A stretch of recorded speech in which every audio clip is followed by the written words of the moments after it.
Thanks. So just as a reminder, this meeting is being recorded and will be published on the EB Working Group page within driveelectric.gov. If you do not wish to have your voice recorded, please do not speak during the call. If you do not wish to have your image recorded, please turn off your camera or participate by phone. And if you speak during the call or use a video connection, that you are presumed to consent to recording and use of your voice or image. Thank you. All right, Rachel. Okay, good morning, everyone. Before we get started, just a few reminders from yesterday for safety purposes. If we need to evacuate, the stairs are by the elevator and we will exit through the first floor that you came in on. Restrooms are by the elevator as well. And again, please turn your name tag or wave it in the air if I can't see it, if you'd like to participate in our conversation today. For those from the public that are joining us, you are muted, and we will have our public comment period later this afternoon. Should our time shift slightly, we'll be sure to continue to update everyone on our agenda. So for today, let's just take a minute to review the agenda. As you're anxiously awaiting, our first item will be to discuss the report that everyone worked to finalize yesterday.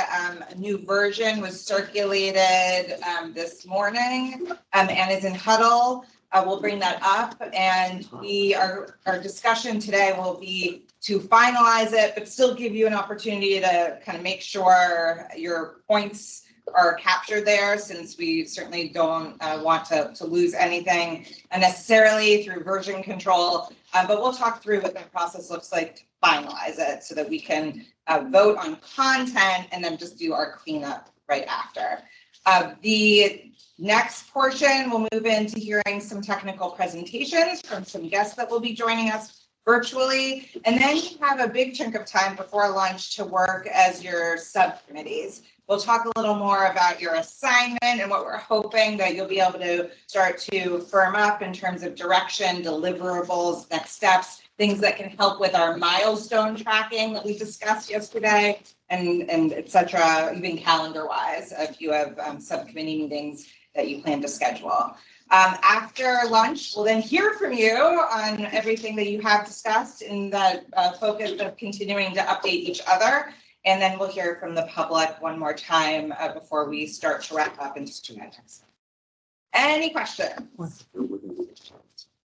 Okay, so at this time, we're going to look to pull up the latest and greatest of the report.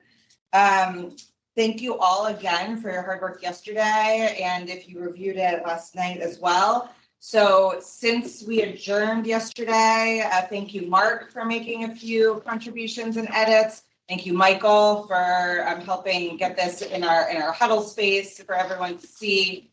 And I cannot see the screen that well. So what we have pulled up here is, I believe, what Michael updated or uploaded, correct?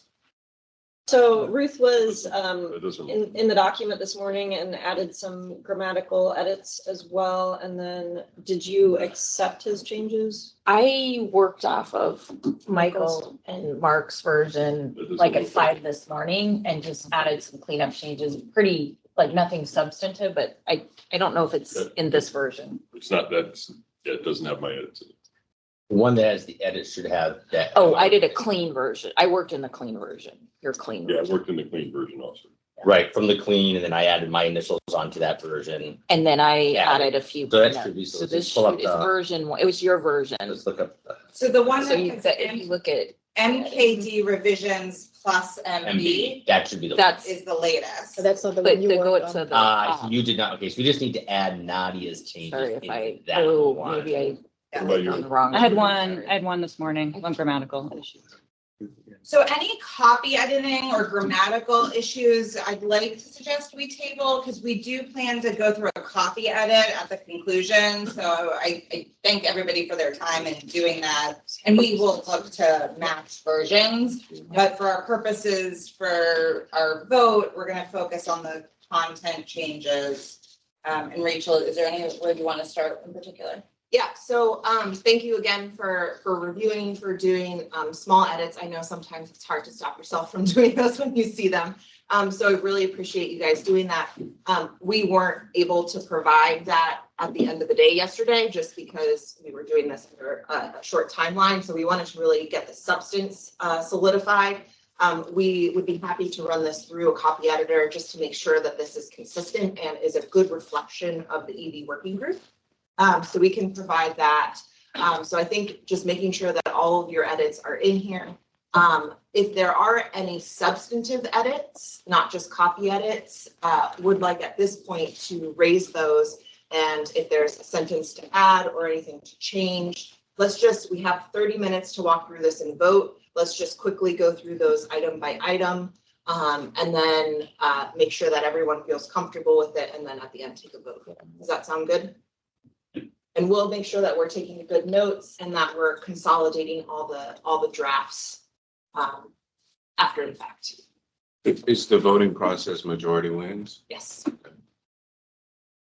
And there is the opportunity for people to write a minority opinion if they disagree with the vote. Andy and Cash. Yeah, this is a small, but it's quasi substantive. The medium and heavy duty subcommittee added a sentence at the end of theirs. It said they will coordinate with the two other groups. It strikes me that we should have one sentence there.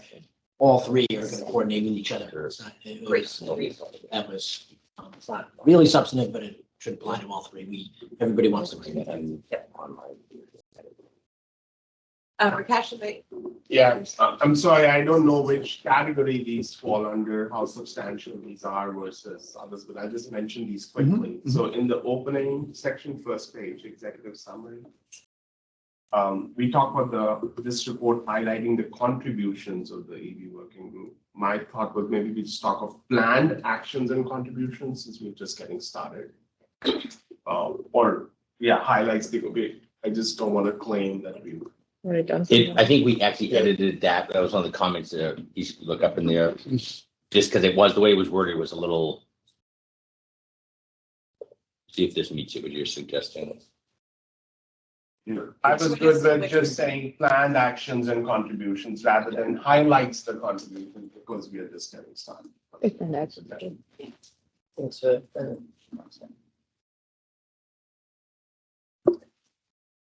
The only other edit of substance, just so people know that's in here, I mean, minor substance, but just I think towards the bottom, there are a few places where we kind of emphasize the cross-cutting issues, including equity, which was brought up yesterday by one comment we had. I mean, it was in there, but it was kind of, if someone looked at it with a critical eye, it might say, well, you really focused on it. So we just kind of made it clear down at the bottom if you like doing it as examples. So. What was that last part, Michael? Sorry, I didn't catch that. So we just highlighted it in a few cases towards the bottom, I think, as specific rather than specifically calling it out rather than just kind of alluding to it in a general way that was there before. Is at the bottom of the opening piece? Okay, you want to explicitly call out the cross-cuts? Okay. Yeah, just there, you can see the edits there, somewhere down, maybe just above that. It's the third paragraph from the beginning. Yeah. Thank you, Ruth. A couple different places it showed up. Yeah. And as a general sort of point, the very first sentence, right? What are these reports providing? Providing a comprehensive update on the adoption of EVs. Are you good with that phrasing, adoption of EVs? Is that what we are looking to do? The next paragraph gets into the secretary's charge, so it sort of connects well, I think, but I just still wanted to raise that point of what's the overarching update of these reports? Adoption of EVs. I'm sensitive. I think that was the legislative language direction, Okay. right? The adoption of these, Right. the adoption. So it's the recommendations to the Secretaries of Energy and Transportation regarding the development, adoption, and integration of light, medium duty. So maybe what we can do is just pull that back up to the top, so it's not just the adoption. Yeah, the secretary's charge is Yep, reflected. so that right there, it yeah. also has the development, adoption, and integration. That seems. And then I have a minor language point in the same second paragraph that says EV working group may consider and discuss other key topics that arise if needed. So that just doesn't read very well, that arise if needed. Okay, I'm lost.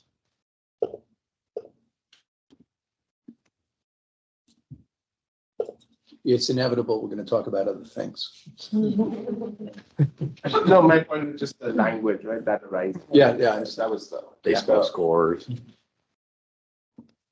Anyone else, have anything? Are you making grammatical changes after we vote Yes. or? Yes. On charging network subcommittee, first paragraph, second sentence, and it's thinking the subcommittee recognized the need to address not only home charging, but also charging on the road at fleet locations, comma, including consolidated car rental facilities, comma. So we're specifically calling that out because of it is the first point of contact for so many consumers with EV driving. I feel a little weird calling for it, but I talked it over with John, so. Yeah, I don't have a problem with it. I mean, Yeah. Anyone else?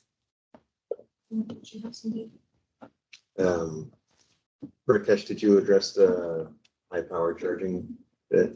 No, I Well, I hadn't mentioned that yet.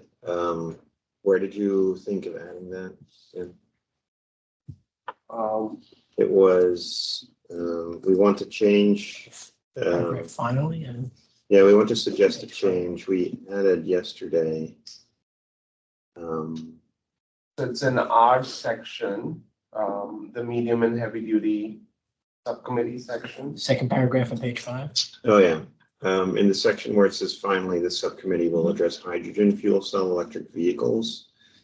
We added within the context of the feasibility of high power megawatt charging. It's a little confusing that we're talking about megawatt charging there within the context of fuel cells. So we wanted to take that sentence out within the context of the feasibility.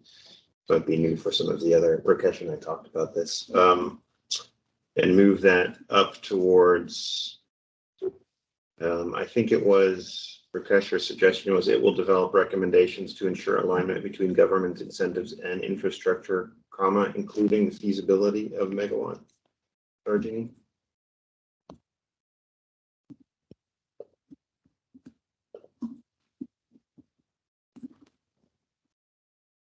Sorry, everybody, this is some subcommittee working group. Talking about the second paragraph. There. Yeah, and identify medium heavy duty specific infrastructure requirements, including the feasibility of high power charging. And Mike, I don't know, maybe Henrik, you were suggesting on my cue that we take megawatt out. I would concur. Let's just make it high power. Yeah. Megawatt may not be the standard Yeah, for so law. we take that phrase out from here and put outside. Where was so I think Henrik and Rakesh were directing us to two different. I think so. So Yes. where do you want it at the end of, it will develop recommendations to ensure alignment between government incentives and infrastructure, including high power.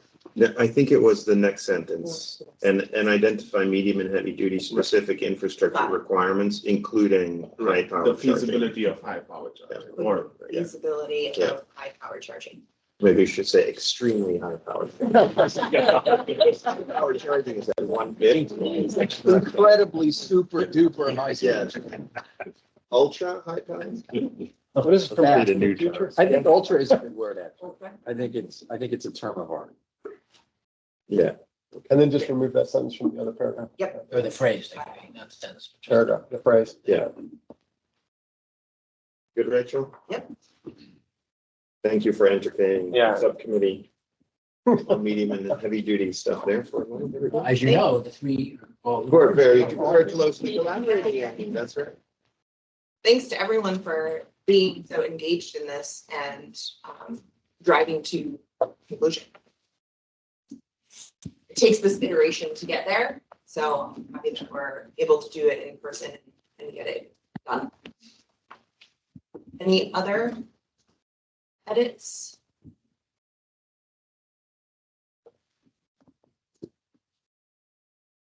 Great. I assume would you like a motion to approve how this voting look like? This is our first vote as a group. I think it's just majority and it seems like most people, I think we know where most people stand. And so I would say, let's just take a vote to approve the report, have people raise their hands. And then if anyone give the opportunity to say not approve the report, we'll just want to make sure that we are recording anyone that might not be in the room right now. And I think we have Jung on the line. Can I just ask a sort of procedural question? So it seems to me like this has been a very collaborative process and we're probably going to be at consensus. I think before we take a vote, I'd want to understand if there are issues. Yeah. So rather than having no votes or a lack of consensus expressed on behalf of the committee, perhaps we can ask if there, before we take a vote, if there are concerns that we haven't addressed. Great idea. And then this way, we're not in a position where like, well, why didn't Mark vote? What if I'd known, right, kind of thing. Mark, how could you do that? I just picked on Mark because he was. Just looked at it. But if that's okay with the group. Absolutely. Is anyone in the position to vote no if we were to take a vote right now?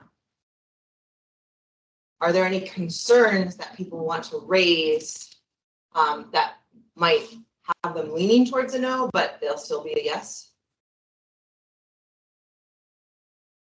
All right. Shall we take a vote? Yes.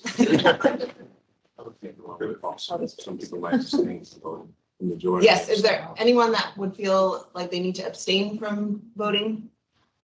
Thanks, Charles. Got all the options covered. All right. Well, do we want to, we are proposing the title of this report to be the initial priorities of the EV working group. Super flashy, guys. Love it. But I do think it's representative, especially of the conversation that we had yesterday around ensuring that people understand that these are initial priorities and it might evolve. So voting on initial priorities of the EV working group, all that would like to approve, please raise your hand. Great. All that would like to not approve, please raise your hand. Anyone that would like to abstain, please raise your hand.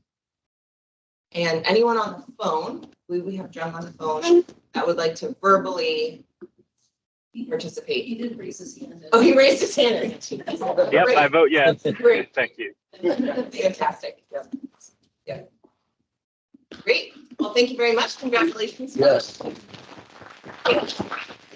For those of the public who are listening in and can't see, I think it would be important to reflect that this was a consensus. Yes. This represents a consensus of the working group. Thank you very much. We have a camera in the room, so everyone. Oh, okay. Best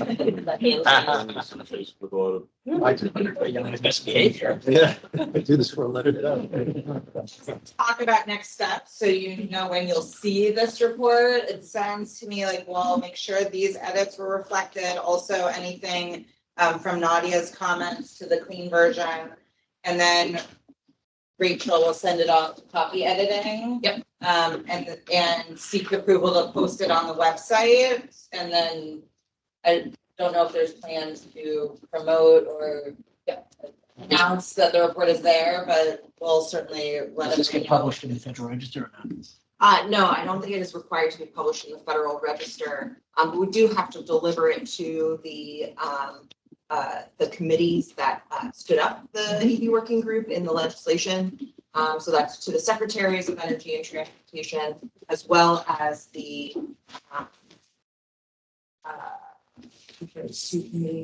right here. The two transportation committees, the appropriations and the appropriate. And then, Rachel, let's just definitely talk. There are probably some other congressional people will want to put on copy on that for that have a lot of interest. Yep, absolutely. I'm sorry, can just another question about publication of this, so to speak. What if anything, in addition to transferring it to Congress pursuant to the act, does the working group plan to do with the report? Does it sit someplace? Is there a joint programs website for the working group where this will be housed? Like where will it go?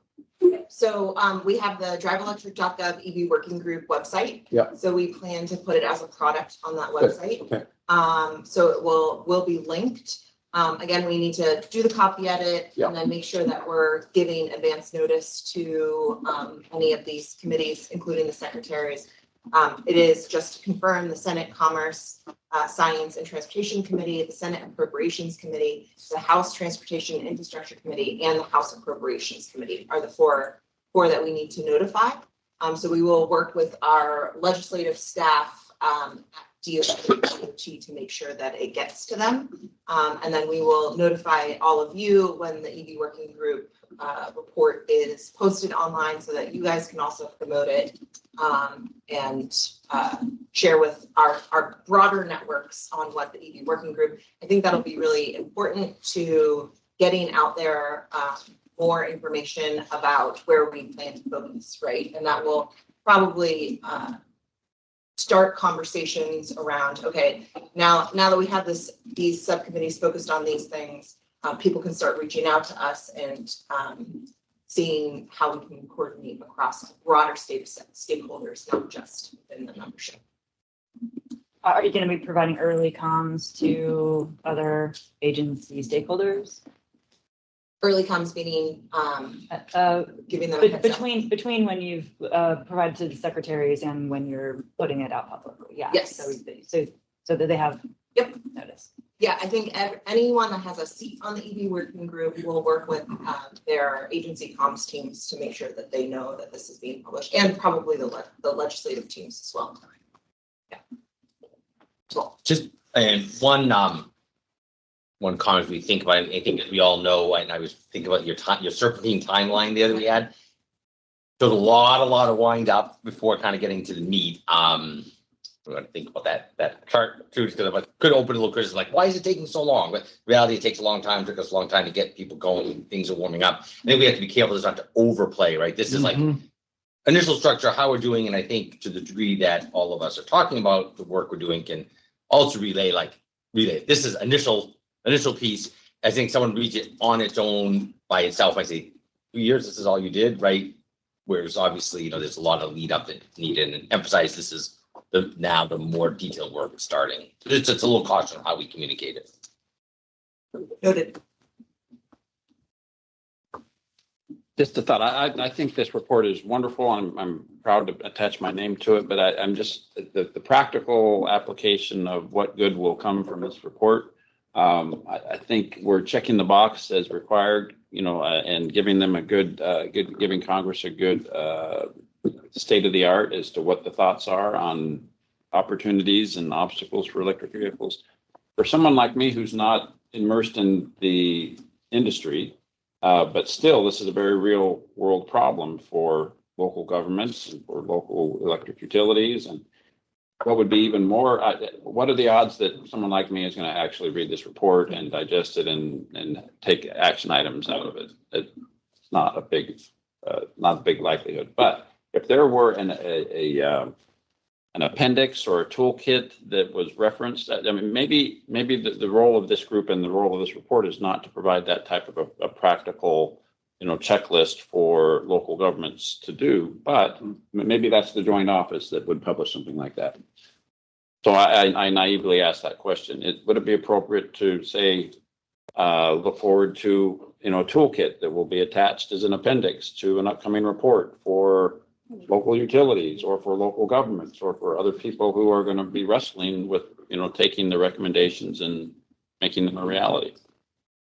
Yeah, I love that. I do think the government has worked on a variety of toolkits. So maybe what we need to do as the EV working group is take a quick look at those, or maybe it's just working with you directly, Mayor, on what is valuable, because within driveelectric.gov, we have a lot of resources for people to use. And so maybe the connection for you is hey, take a look at driveelectric.gov. It's the joint office website. We have our working group priorities there. We're still fleshing out what the products will be. In the meantime, here's a whole resources page that has toolkits for local governments. Great. and Thank you. utilities. Yeah. et cetera. Also, Yeah, a possibility that we can also, if it doesn't fit what you think we need to do, then something that Right. the working group would. Well, I needed, I know the joint office does have some publications that are geared towards that audience. But I'm just thinking I don't know that I would know that unless I proactively Sure. ask a lot of questions.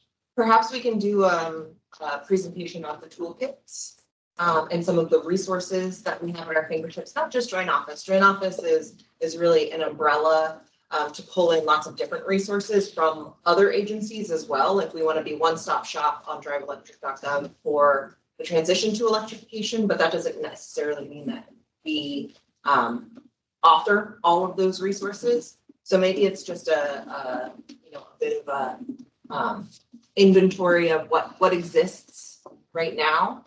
And then that might help in formulating what some of the recommendations might be and how the EV working group can fit into that. Great, thank you. And Michael, is that the parking lot item that Yes. you're adding? Yeah, Thank you. yeah, exactly. Kind of the idea. One of the things this group can do is recommend these things need to be developed. Who can do it? This group can do it. Like those are the types of things that can be specific recommendations and actions coming out of this group that then lead to priorities, right? I mean, there are people in local government that would love to get this report and digest it and glean good information. But there's also the other level of people like me that go to U.S. Conference of Mayors and National League of Cities meetings, and I would love to have it's a publication that I can walk out with and in plain English say, oh my gosh, look at all the things I need to be working on. Yep. Great. Denise? Just when we're thinking about the magnitude of the report, and I think it's not just the report that's being sent. I kind of represent a supplier, a foreign supplier that's investing billions of dollars into the United States for battery electric vehicles, for batteries.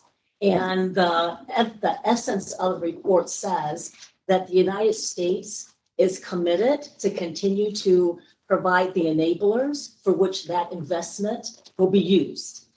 Throughout the United States, throughout North America, the company is investing, and you want to make sure that where you put your money is, if there is a ecosystem that's in support of that. So I recognize this is just our initial report, but it's evidence that the government, that the US government is serious about it, they're committed, and that there's industry that are the users of those components that's interested in making it happen. So I recognize it's just an initial report, but it's evidence that companies like LG or Samsung or Panasonic or all those foreign entities that's investing billions of dollars into the United States, that there's going to be people on the other side to receive it. So it's good for us to I'm glad that we've got it, that we're going to get it published, and it's evidence that the United States is serious about this.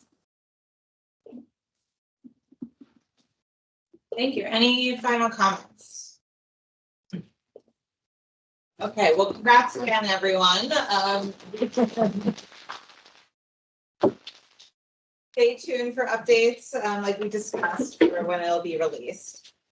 So at this point, we are almost right on time, a few minutes early, in fact, for our technical presentation. So we need a few minutes before our presenters are ready to join. So we'll just give everyone 5 minutes as we get them connected. Okay, thanks. Ready for our technical presentations, which can include our learning over the course of these 2 days, where we heard one presentation yesterday and have 2 today. So our first set of presenters are Kevin Miller and Alicia Gill for the National Zero Emission Freight Corridor Strategy. Rachel, is there anything you'd like to mention as introduction to this one?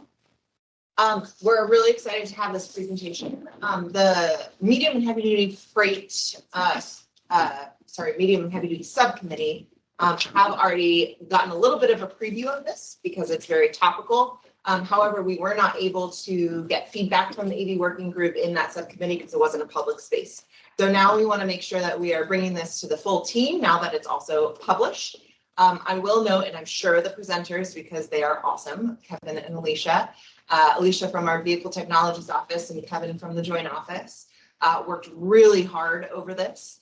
And we were able to publish this, but know that it is something that we are evolving over time. This is kind of the initial draft. So similar to our initial priorities in the EV working group, we expect this to evolve over time. And so your input and input from broad stakeholders is needed for us to continue to update this and make it accurate as we roll out the zero emission freight network. So with that, Alicia, Kevin, who's kicking it off? I think we drew straws and we both drew the same length of a straw, so we're going to both be kicking it off. But I'll briefly get started and then have Alicia set the stage, and then I'll dive back into some of the details. So first, thank you very much to the EV Working Group. First, for your service. This is incredibly important to advance transportation electrification. And for the opportunity to present the National Zero Emission Freight Corridor Strategy this morning. And a special thank you to Alicia Gilby, my counterpart and co-presenter, for being up and ready to present at 6 a.m. Pacific time.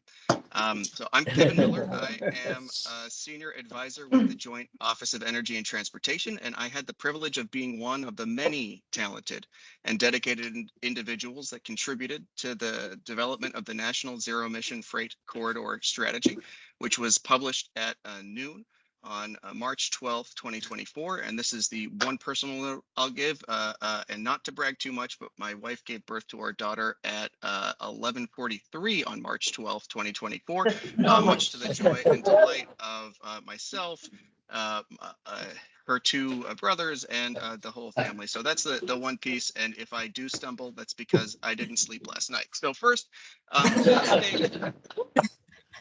the Zero Emission Freight Corridor Strategy is incredibly important insofar as it represents a true national vision and all of government approach to aligning the prioritization of investment, planning, and on-the-ground deployment and sustainable operation of zero emission medium and heavy duty vehicle infrastructure and the vehicles themselves along key freight corridors. This is intended to help support building out a reliable and affordable charging and refueling network for zero emission trucks in hubs, in communities, local ecosystems of freight and goods movement, and along freight corridors by 2040. So now I'll pass it along to Alicia to provide a little bit more framing context and start diving in, and I'll come back on the back end of the presentation to dig into the details. Alicia? Great. Thank you so much. And good morning, everyone. Lovely to see all of you. I've been sitting in some of the sessions and have really enjoyed the conversations. And of course, really appreciate all the hard work of the EV Working Group. My name is Alicia Gildy. I'm National Manager for Zero Emission Vehicle Partnerships and Engagement. And I've been very fortunate to work with my dear colleague, Kevin Miller, along with Alex Schroeder, Jean Chu, and Michael Laughlin to develop this strategy, of course, in close coordination with our agency partners. We're in a historic time with investments to support and mobilize the deployment of zero emission vehicle technologies and infrastructure. We realized in putting together this strategy, how important is that we're aligning these investments while catalyzing private investment to really build out the future and the ecosystem for commercial electric charging and hydrogen refueling infrastructure. If we go to the next slide, I will talk about the goal, and I think we're pretty much been hitting on the goal already of this strategy, but it was really important that we are not only prioritizing our investments and looking at how we're aligning and prioritizing where we target those investments, but we need to signal to industry, both the electric and the hydrogen industry, where we need to be providing and scaling the infrastructure to support the markets that we want to be developing over time to realize that fully built out zero emission freight network by 2040. So if we can go to the next slide, and actually we can skip two because I kind of covered the first slide there. You can look at it briefly. All right, so this is, you can see this map and soon Kevin will give you a nice overview and walk you through the different phases of this strategy. But again, you know, this is a really important opportunity that we are taking this all government approach, but not just for the federal government or for state government. This is also to support industry, our communities, certainly our utilities and our energy producers, to be a part of this process, to be a part of the solution, and that we're walking in lockstep. This is almost serving as a compass for us all to use to help direct our focus and really build out the system in a sustainable way. So let's go into our next slide here, where we're going to talk about a little bit of the background and why this is really important. So next slide, please. Okay. All right. So what's really important about this interagency effort? So this was a collaborative effort between the Joint Office of Energy and Transportation, the Department of Energy, the Department of Transportation, and the Environmental Protection Agency to develop this national strategy for medium and heavy duty electric and hydrogen charging.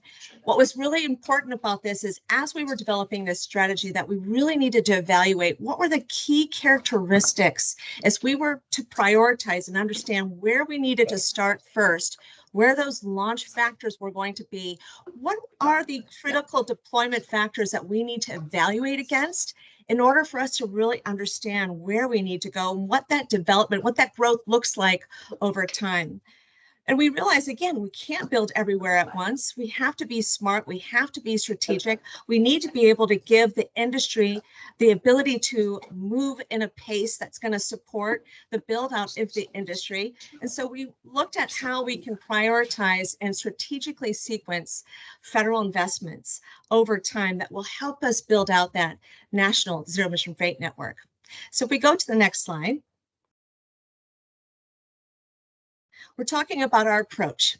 So what we did, as we were looking at how we're going to prioritize investments, where we need to grow, how we're going to sequence that over a phased approach, is that we need to determine the deployment factors. And Kevin's going to get into what that is and give you a little more history in terms of why we came up with those deployment factors, why it was important in helping us to evaluate and look at where needs needed to be focused, what that looked like over time. But then we wanted to apply that to a map. We know it's important for us all visually, if we're using this as a compass, to have something for us to look at, to be able to follow, to really understand, what does this mean to me? You know, where do I fit in this process? Where do I fit in this map if I'm going to be a part of advancing infrastructure to advance commercial zero emission vehicles? What is my role? So understanding where this is happening on our national geographic map is really critical. So really establishing those deployment factors, applying that to a map, and then looking at a multi-phase corridor plan. Again, realizing that we have investments now, we have to be smart about how we're applying them. We need to figure out how we're collaborating with industry, with local government, with our communities, with our utility and hydrogen producers, to make sure that we are enabling the growth in a way that's very sustainable and very thoughtful, while making sure that we're catalyzing those investments and seeing the long-term success, as well as spurring the activity. And Kevin will talk about what that means in terms of when we're starting in these, you know, establishing freight hubs and how we're then connecting those freight hubs with corridors, and then what that looks like in terms of expanding the network over time. It's really important that we're thinking about how we're developing that, enabling that market. So the outcome, of course, is, you know, if we're putting together the strategy to help align investments, what does this mean to federal government? What does this mean to local government? What does it mean for the user who's going to be using this strategy to help realize their commercial ZEV goals or their infrastructure goals? Well, as an example, this allows the federal government to say, okay, applying this national strategy, we want to make sure that we're prioritizing or given extra credit, or perhaps using as criteria for any project that would be located in, let's just say phase one, and we'll be showing that to you shortly, that it would be given extra consideration. Again, that gives us an opportunity to be really thoughtful about where we're directing those investments and using this strategy for grant programs on where we need to be targeting those investments. It also, again, enables our utilities and our regulators to plan and improve the infrastructure needs and investments over time in a way that's a lot more sustainable, as well as gives them a bit more proactive time to really understand what they need to be planning against. And this also aligns policy across jurisdictions. It sequences public and private action, and it ensures that hubs and corridors support environmental justice. And I think this is really important. We're hearing the need for looking at how we can bring cleaner solutions to our communities that are overburdened and are living near these freight hubs or living near these freight corridors. It's really important that we're really prioritizing where we know the highest concentration of freight movement is occurring, and then looking at how we're building that network over time. So with that, I'm going to hand it over to my good colleague who's going to be talking about the assumptions. He's going to get into the analysis, and then he's going to share with you our phasing and what this means for certainly our EV working group, but what it means for our nation moving forward. So Kevin, I'll hand it back to you.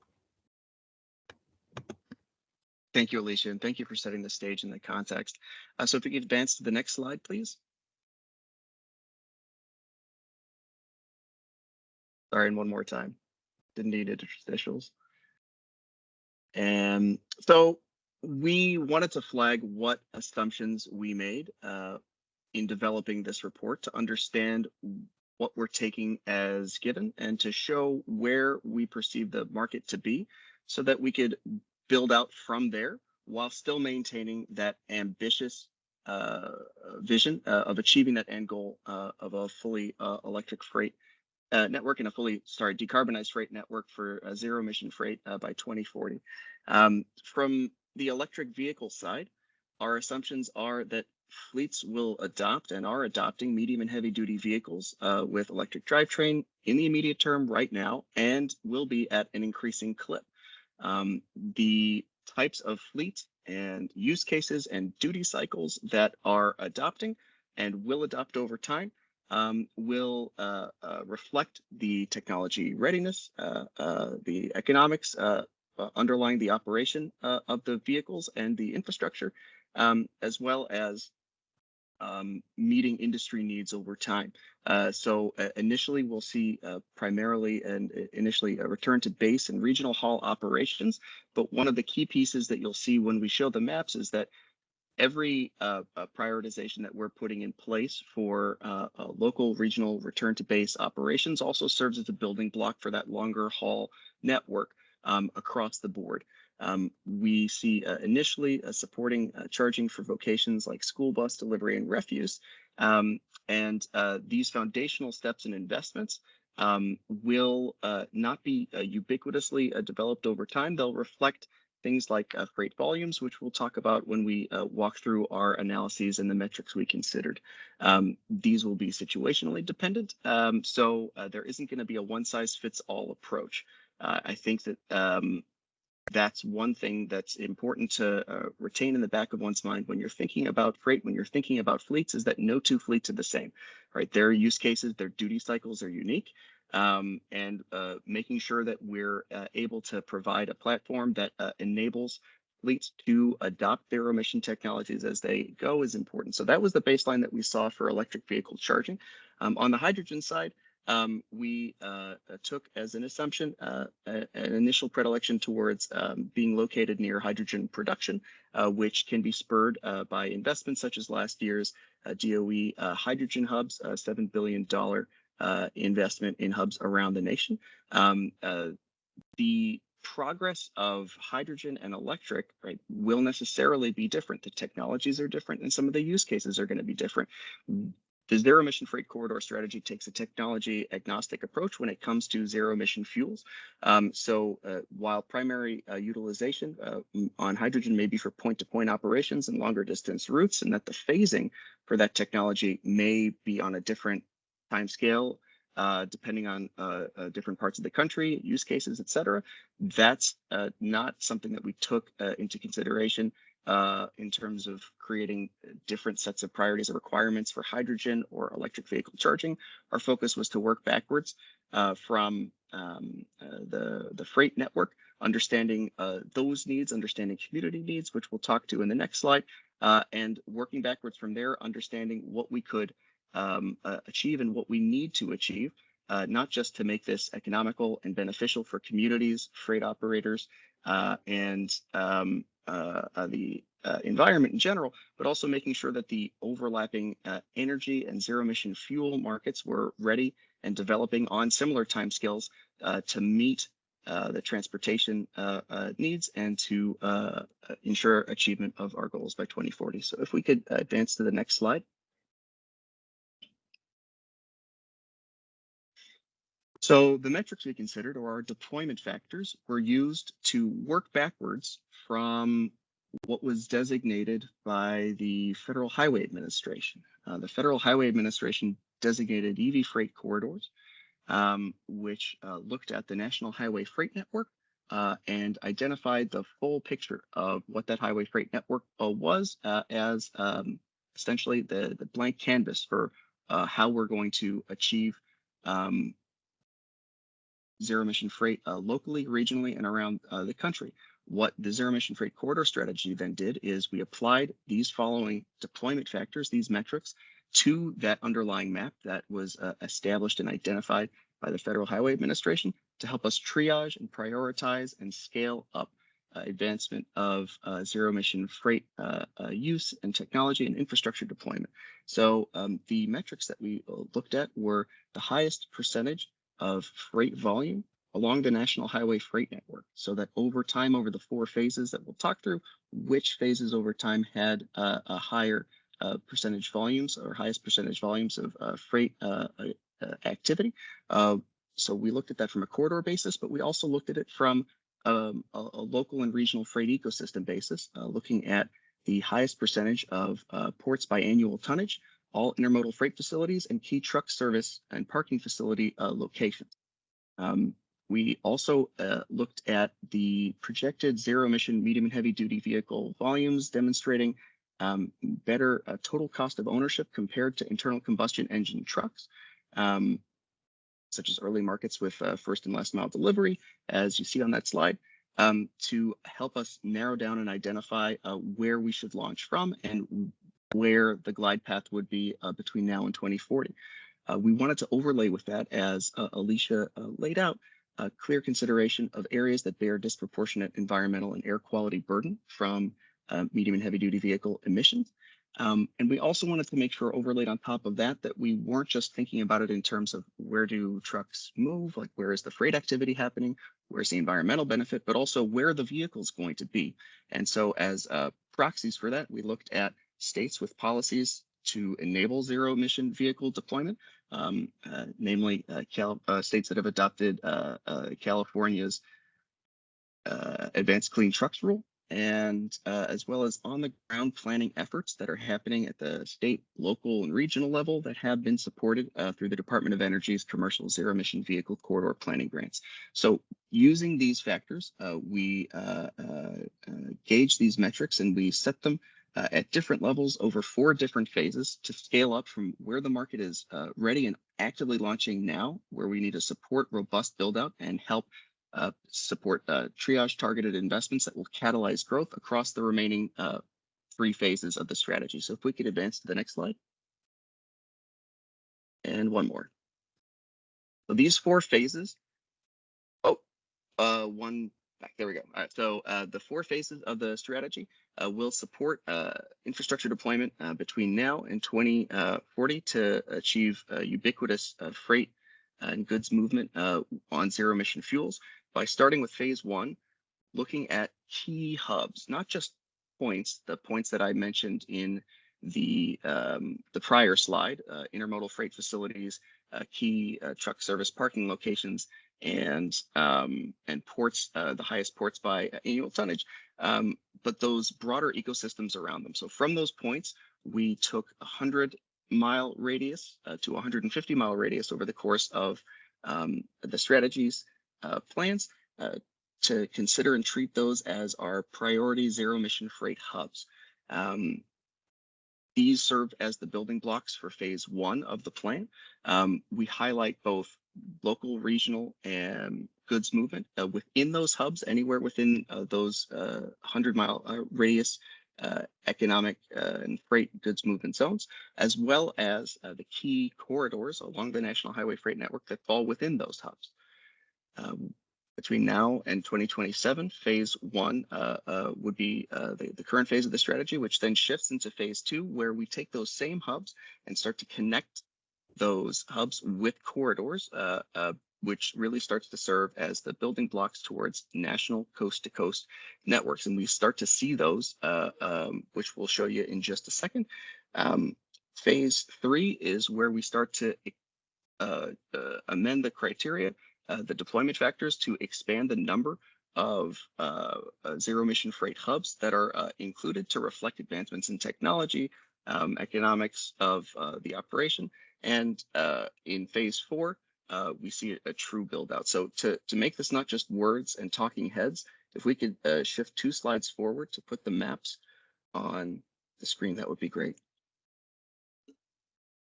So as I mentioned, in phase one, we're looking at corridors, the top 25% corridors by freight volume on the National Highway Freight Network that fall within those zero-emission freight hubs that have been identified.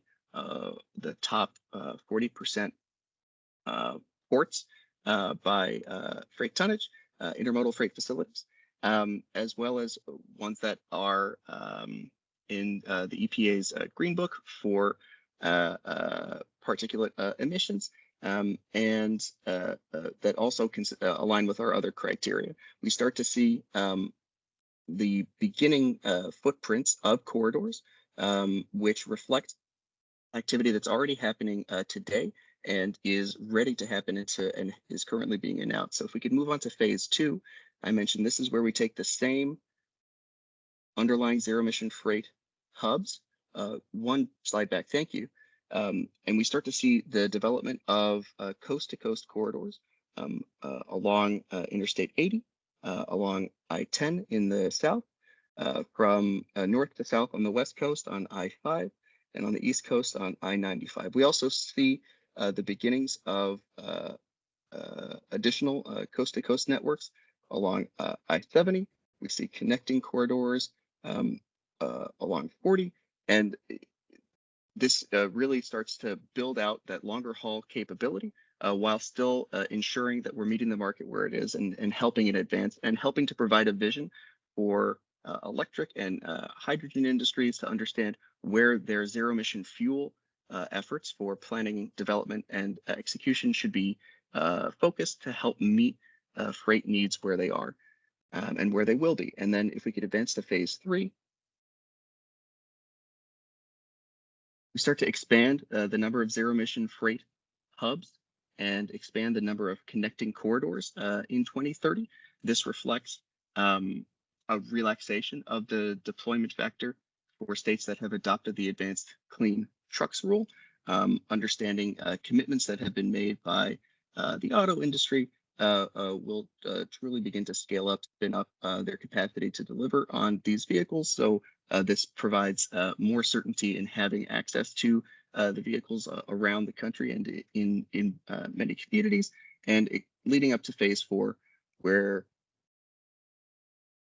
we're on the next slide, where we see phase four, which now one piece to note, you'll see the little X's on the map, as well as the circles and the triangles. These are all the different facilities that we considered as epicenters for those zero emission freight hubs. In phase four, we've considered longer term truck service and truck parking facilities, such that we've truly have coverage throughout the entire country. We've taken away the bubbles in phase four because there would just be one giant bubble representing zero emission freight hubs and ecosystems. So this is just a really quick and dirty run through of the 4 phases of the zero emission freight corridor strategy. So we'd like to pause there to make sure we leave at least a little time for discussion and any clarification that we could provide. But thank you very much to the EV working group. Alicia, thank you so much to you for setting the stage and providing the critical context for understanding the deployment factors and the approach that we took. And we appreciate the chance to present the National Zero Emission Freight Corridor Strategy. Thank you.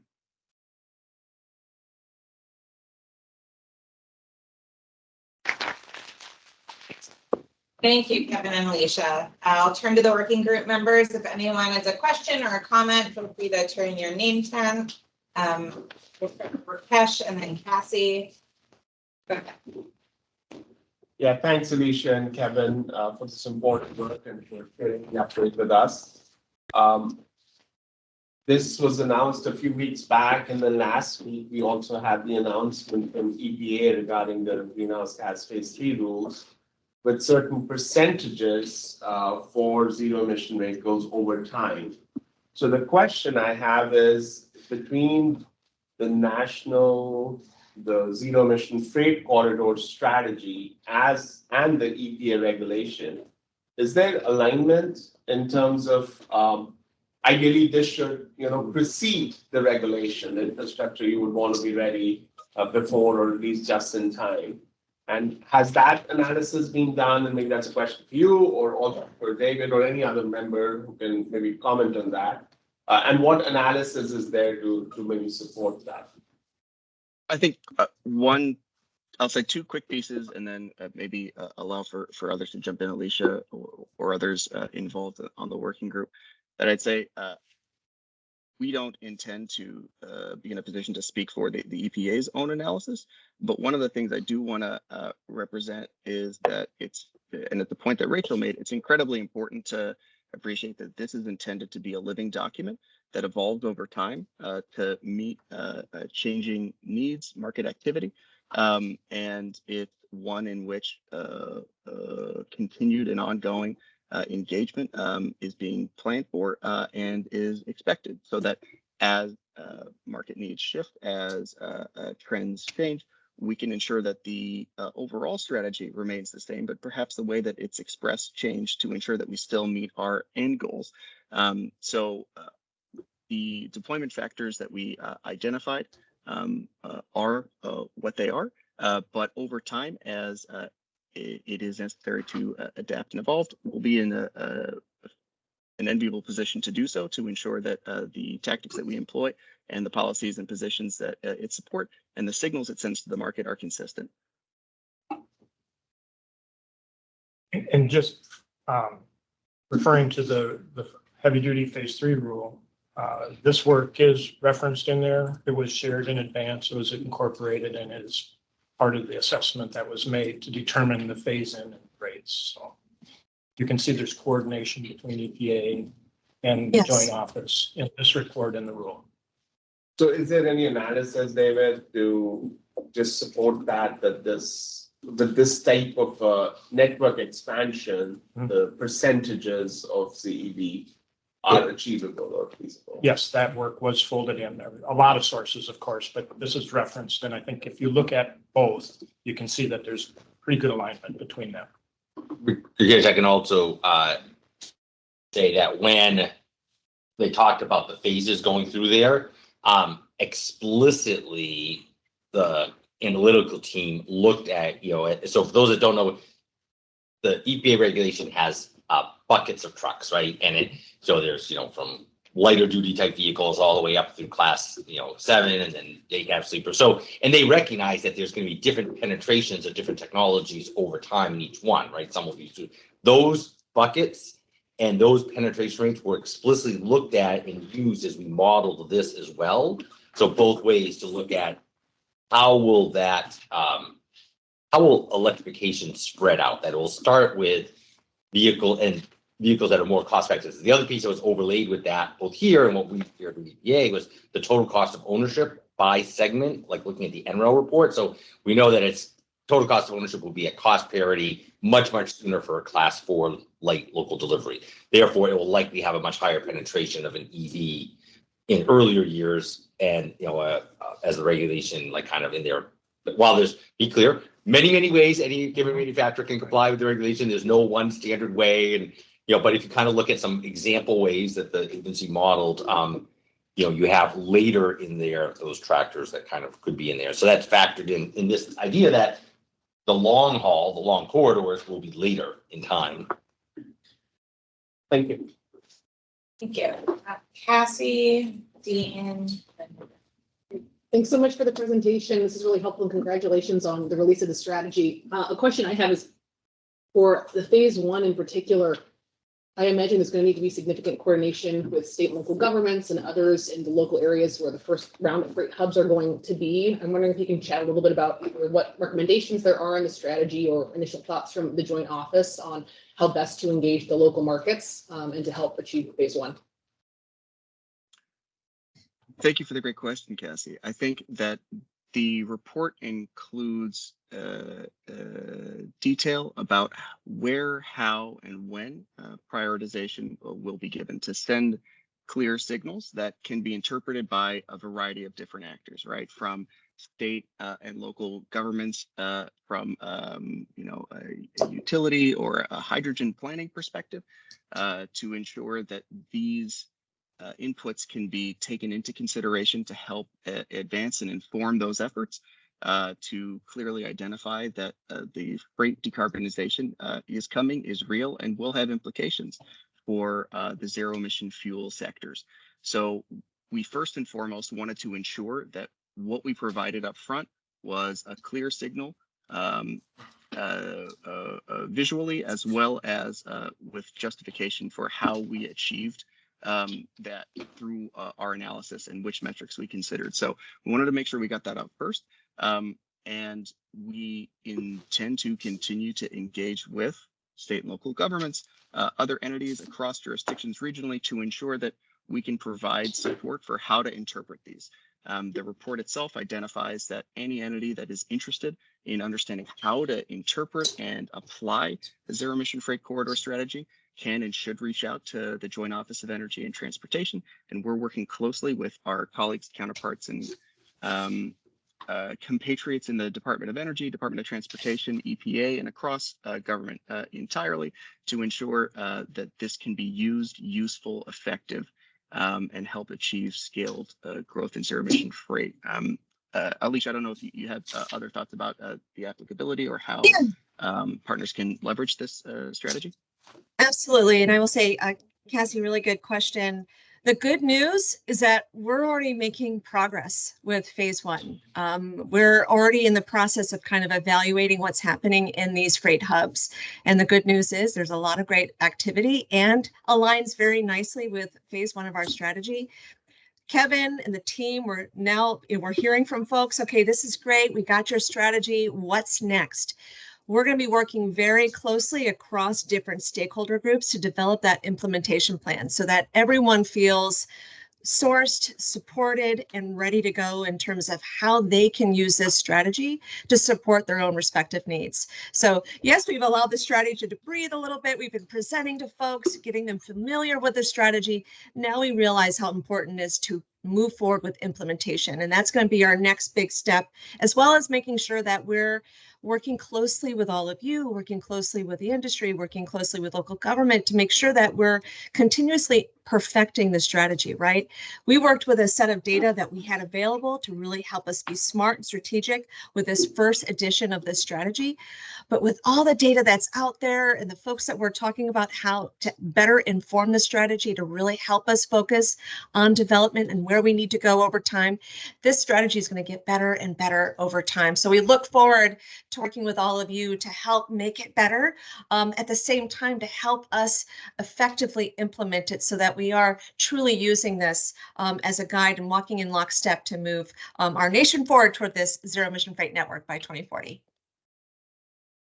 Thanks. Great. At this time, I'm just going to do a time check. We are in time to move to our next presentation, but I know there are still a few questions.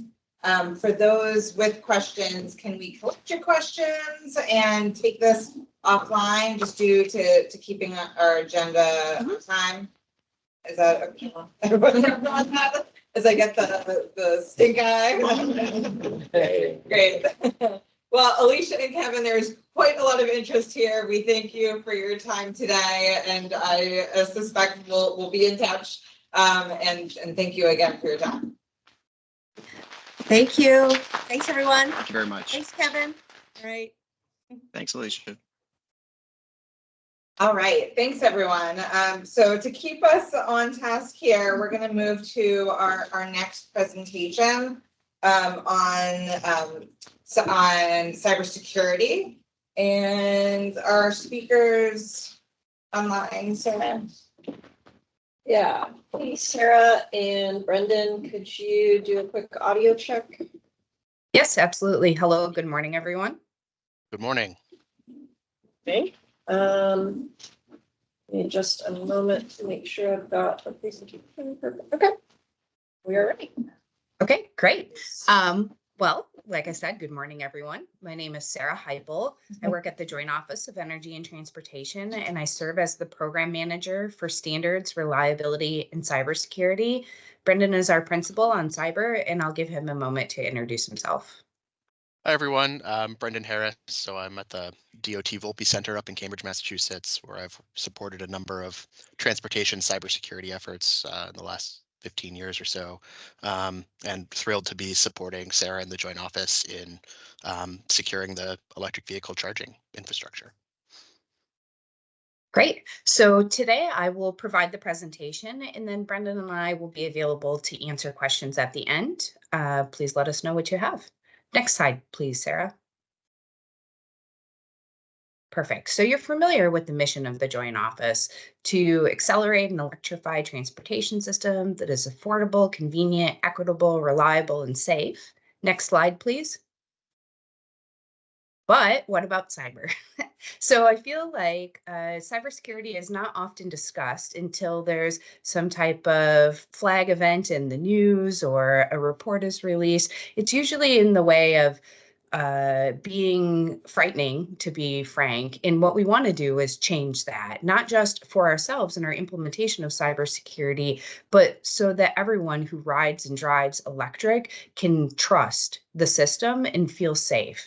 They can feel safe with electrical, mechanical, and then they can also feel safe about their personal data, their transaction information, and that their vehicle will receive energy in the way that they expect. Next slide, please.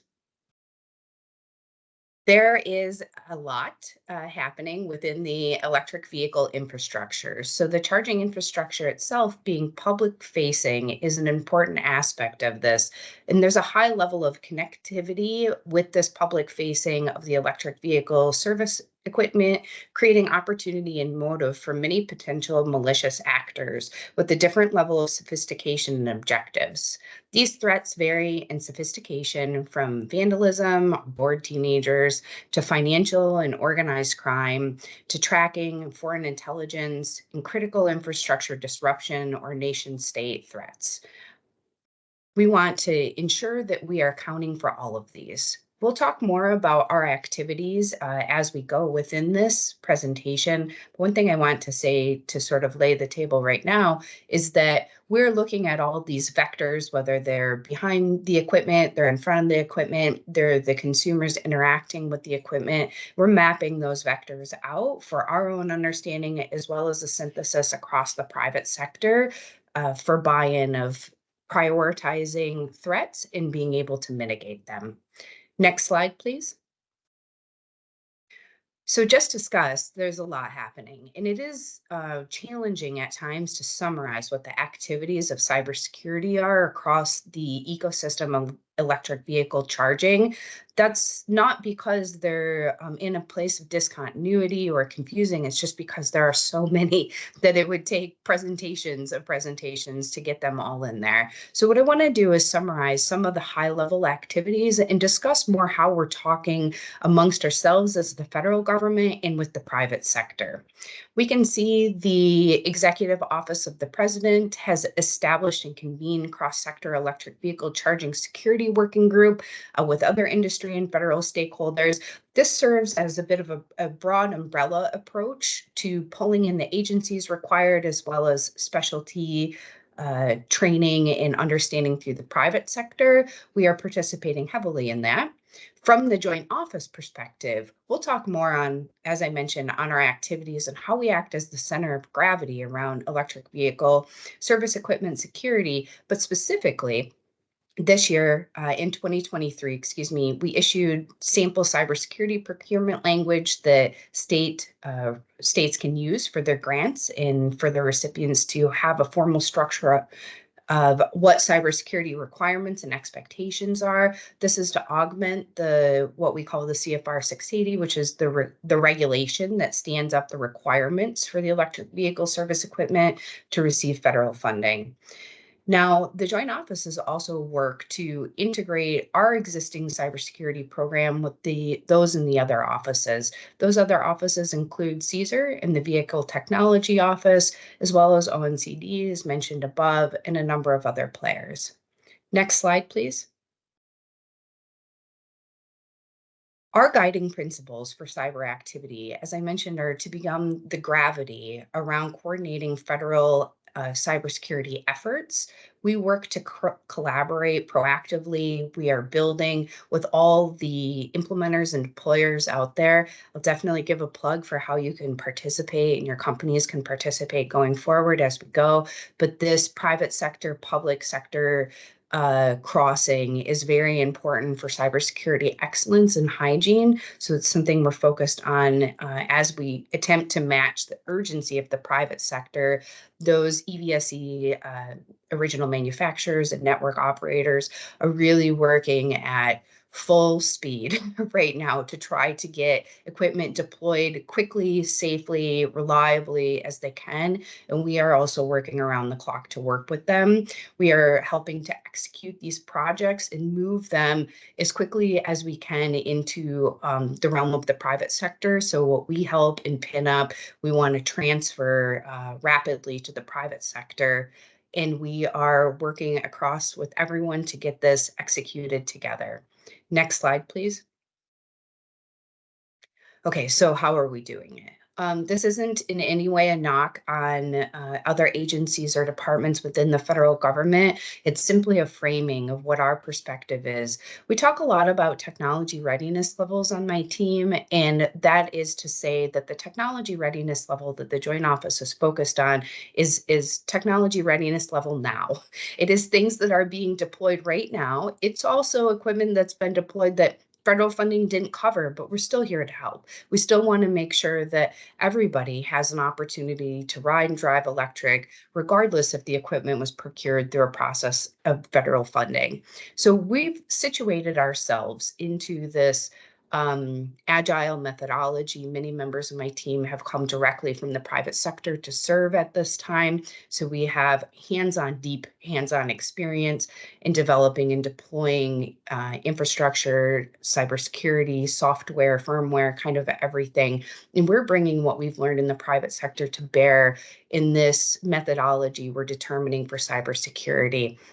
We are, as I mentioned, on a timeline of now or months. We often talk about up to 15 to 18 months is sort of our window of where we're looking at deploying technologies. And we have a motto on our team that nothing slides to the right. There are no failures. We must investigate and repair them immediately if anything we've learned doesn't work. We are doing an iterative method to design and deploy time-sensitive technologies. So we are helping our FHWA partners as they frame up the requirements, then we help with the deployment, and then they are also on that end of the technology readiness level to deploy. So we're kind of a middleware layer to help move things along.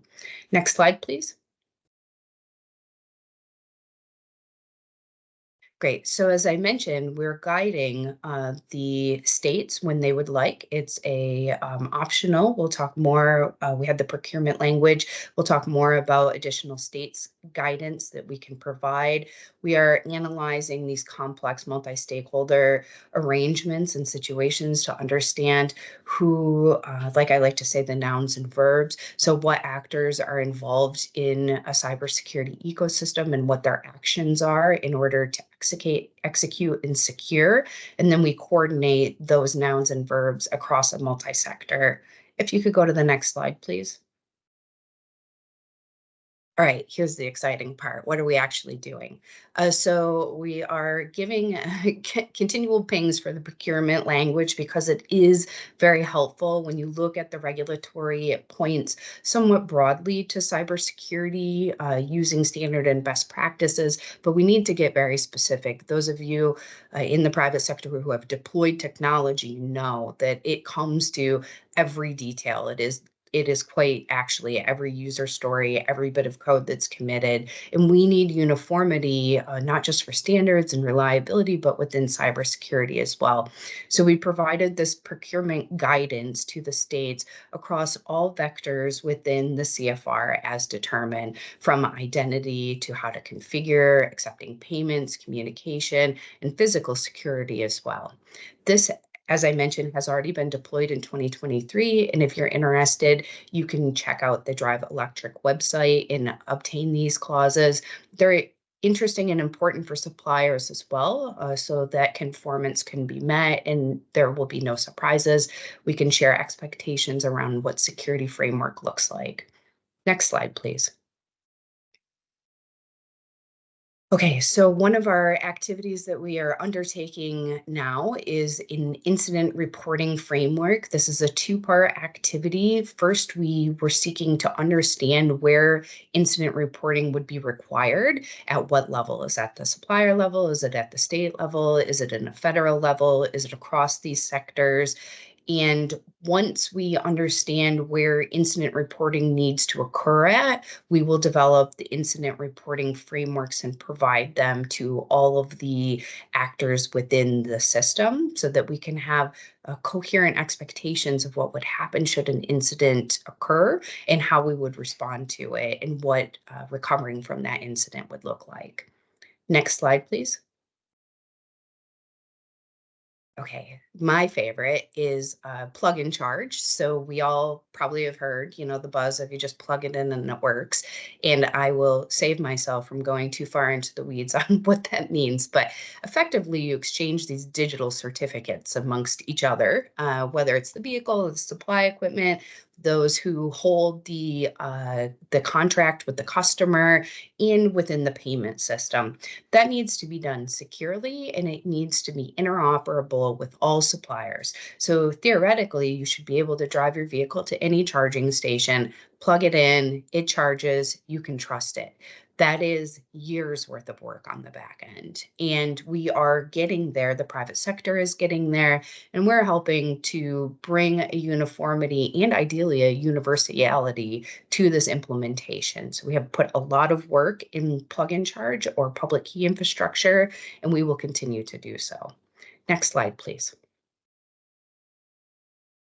We are also working hand in hand, and it takes some time to build these relationships with the private sector, but we seek to, and we now have in place our partnerships within the private sector to go out and test real world equipment. I know as a private sector, a previous private sector implementer of this equipment, that it can feel difficult to allow the federal government to come in and investigate your implementation, your software, your firmware, your hardware, everything that you have put into your station. But we have secured great partners to do this.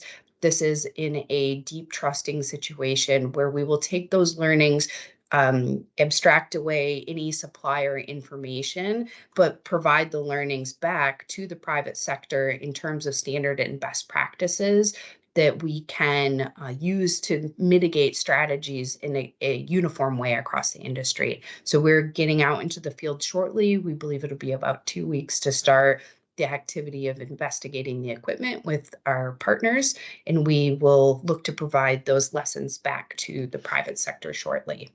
Next slide, please. Okay, I want to frame this one just a little bit so that there's not confusion.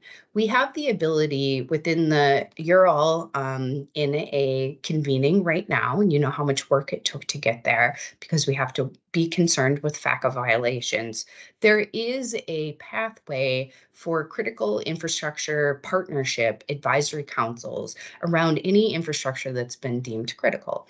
and the electric vehicle charging equipment has been deemed critical. So we were able to pull together a CPAC group, is what we call it.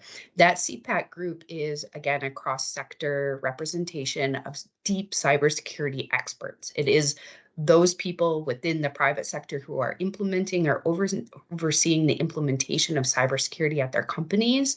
And within the public sector, it is experts who have either done a significant amount of thought leadership or participating in programming broadly around cybersecurity.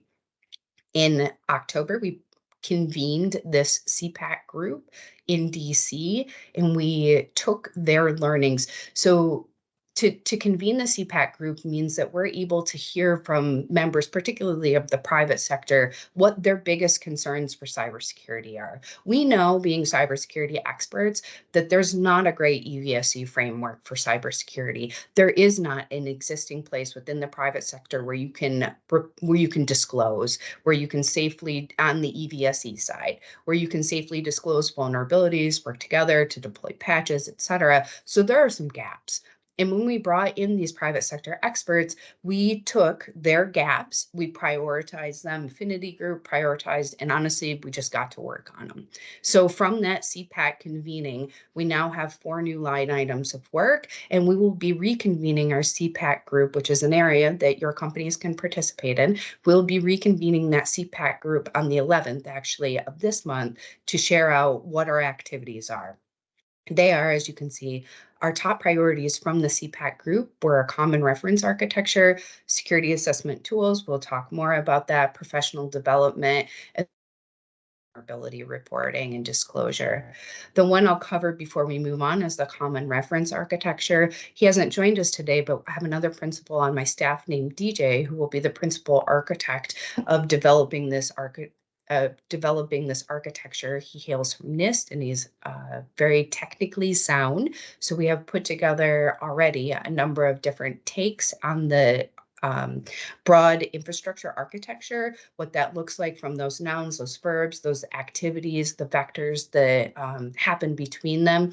And even honestly, in North America, there is not great reference architecture. The implementation here is a little bit different. We don't install things through the charge post. There's not pools for certificates. Like it looks quite a bit different. So what we need to do is level set together cross-functionally on what the implementation looks like. And then we can layer more thoroughly what comms look like, what cybersecurity looks like, what payment looks like, kind of on the shared architecture. So that's where we're starting with our CPAC group, is to commonize there and then to kick into the following activities. Sarah, if you would go to the next slide, please. We are going to apply the NICE framework, which is the National Institute for Cybersecurity's framework on education. We want to accompany workforce development by putting together knowledge and skills to have functional blocks of information. This will be in the form of educational materials that we compile and put together. We can either then put trainings out ourselves, or we can work with private sector members who are doing trainings right now in order to tech transfer this information. So this is one of our new activities that is kicking off now. Next slide, please.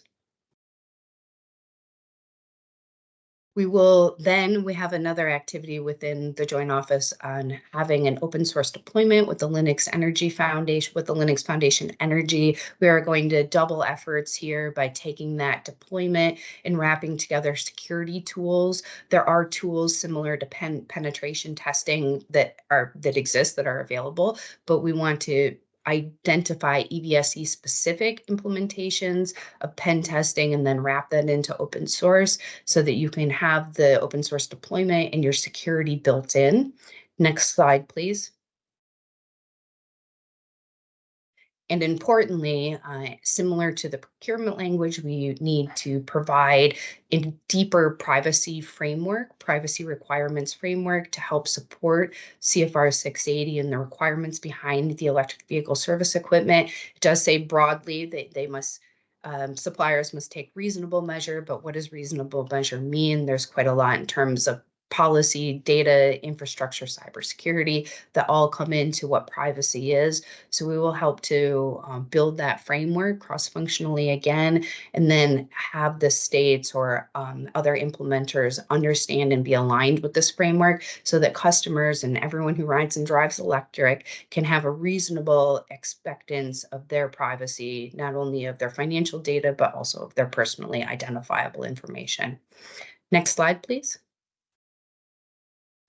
Okay, the last one is another two-part activity, and the first half is just feasibility. So I don't want to present that, hey, we're off to the races on this activity. What we're trying to do for the first half, which will be the rest of 2024, fiscal year 2024, is to investigate what it would look like to have a multi-stakeholder vulnerability disclosure location, and to have the ability, as I mentioned, not only is there not a vulnerability disclosure, but there's not a way for the private sector to work together on these disclosures to identify what the risk is, to develop patches, and to deploy them back into the private sector. So we want to see if we can help create something like that, where we can have a bug bounty or something similar that encourages and catalyzes the private sector to identify these risks, to have a safe place to land them, to work together to create solutions and deploy them, ideally in an open source way where everyone can have an implementation that's secure. And that is it for our projects and activities. We thank you very much, and we're happy to answer your questions.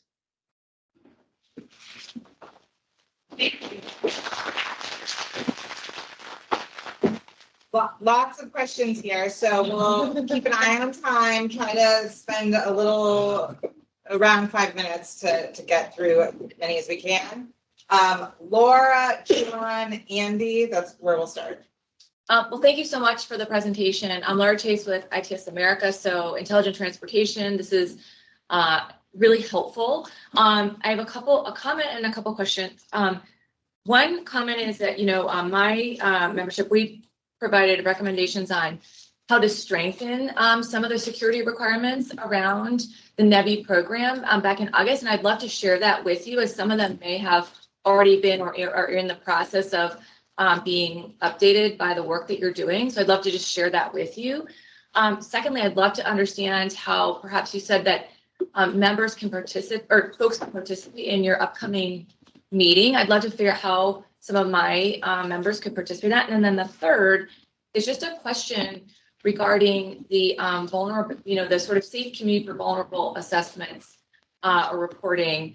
I love that idea. My question is, several years ago, I had sort of proposed the idea of an infrastructure ISAC, right? So like, what is that community for the infrastructure owner operators for connected infrastructure?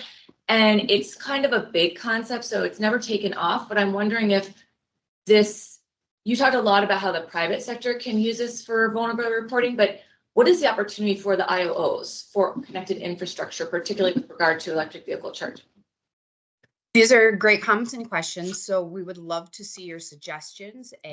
How to get involved in the CPAC. We can talk offline. You can come in either as an expert if the organization is vetted, or you can come in as a witnessing participant. So we're happy to get you or your members integrated and involved in that.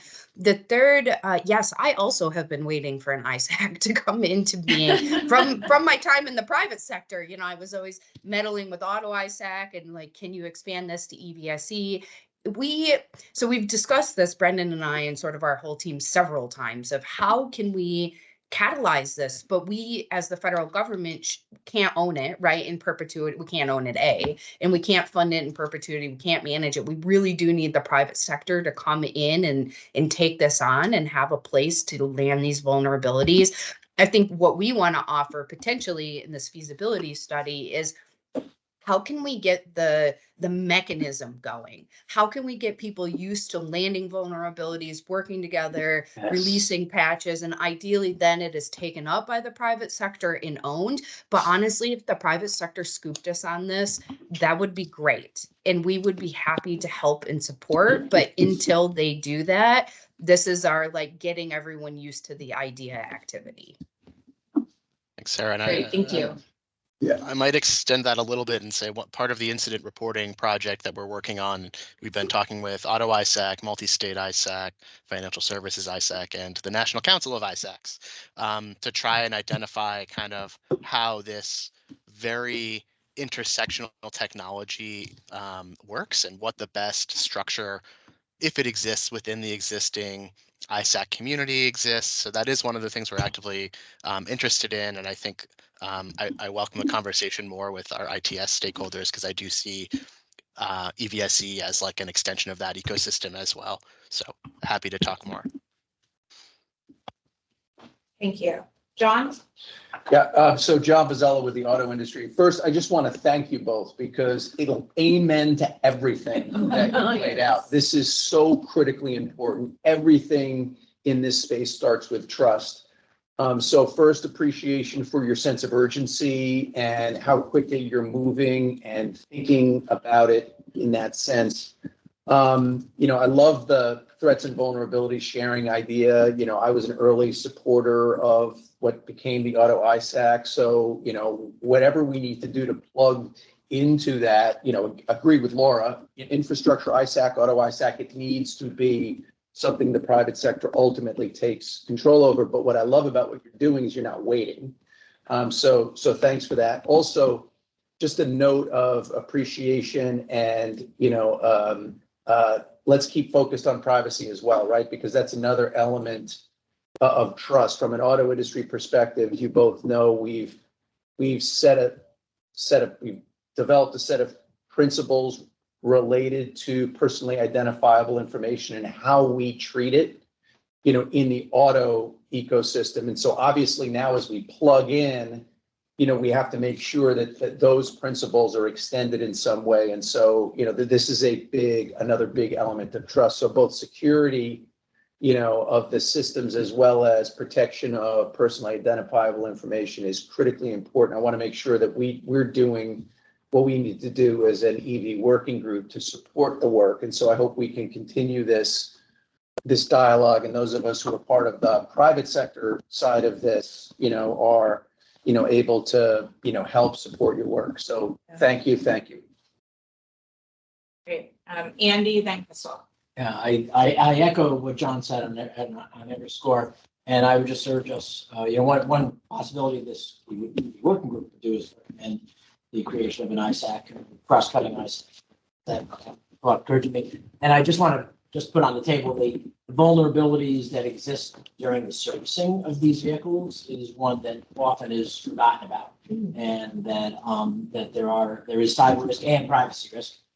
John just alluded to that happens when the vehicles are being serviced and their road employees and other bad actors can come in. So just keep the servicing side of the vehicles in mind as we identify places of exposure. Crystal? So I am doing everything I can to stay in my seat and not just jump around with ecstatic excitement about this work. So thank you very much. It's so needed. There's a couple of things we're trying to do a full deployment right now into federal buildings and I know USPS is as well, of EV charging stations. And so the only tool we have right now is FedRAMP. And so it's proven to be a little bit challenging. And so I would love to have more conversation with you about what we can do now, because we're deploying now. I would also just suggest that as you're thinking about this, the one area that I didn't see that you had as a vector here that we're running into is as we are dropping stations into buildings, we are connecting with their smart building technology. And so we're thinking about, what that means in terms of where the data goes and the privacy of the data. We're also finding a need as a real estate owner, right? That's part of what GSA does, to compile information and charging information. So as we are thinking about having data providers compile and put all that charging information together from various different charging companies, the data models I think that you're doing are going to be extremely helpful for that and create some standards around what we need to be tracking. But also thinking about what does that mean for, data aggregators and privacy issues in terms of for data aggregators. So, and it could be real estate firms too. And in private sector, it could be real estate firms that are dropping these into all of their properties over a city and trying to then aggregate that data together if they have multiple providers. Just one quick note on that to say, absolutely, I agree on the site level, like load controller, site level connection. In our broader architecture project, this has become a very large component of, it's also very non-defined, as I'm sure you know, the technology pathways, the agreed upon standards, there's some butting heads and what that looks like. And then that'll have a big implication into security, privacy, how it's actually rolled out. So it turns out one of our big activities is now to get site level data model architecture coordinated and organized so that we can build this privacy and security layer on top of it. So I hear what you're saying, and I really am going to take that back to my team and just make that an even bigger, redder, brighter box around that portion, because it is rather undefined and needs a lot of work. Great. Our last question, comment for this session, Sharpie. Rachel and staff, can I ask that for presentations, the files and slides and decks, can we make a folder and huddle for all the presentation files so that we can look back at them later? Absolutely. Thanks. Great. Well, thank you again very much.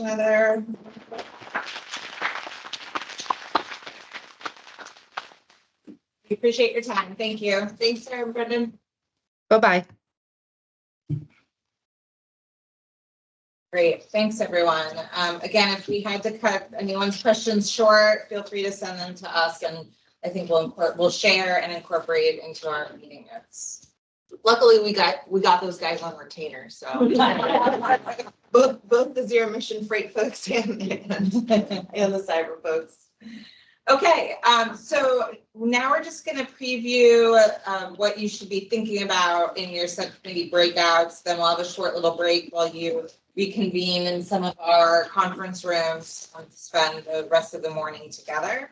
Do you want to kick it off, Rachel? Sure. So after our discussion yesterday, I just wanted to kind of pull together some of the best practices that we talked about and have it as a reference for people afterwards. So take a quick look at this. I think this captures a large majority of what we discussed, but if there's anything missing, this is also something that we can evolve over time based on our experience.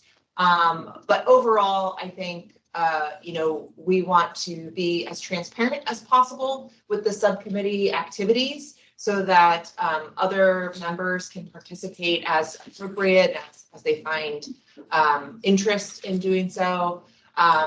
Per Chow's suggestion, just be mindful about any recurring attendance of external stakeholders, whether that's inviting a different perspective to join the subcommittee or whether that's going back to the same organization multiple times for presentations.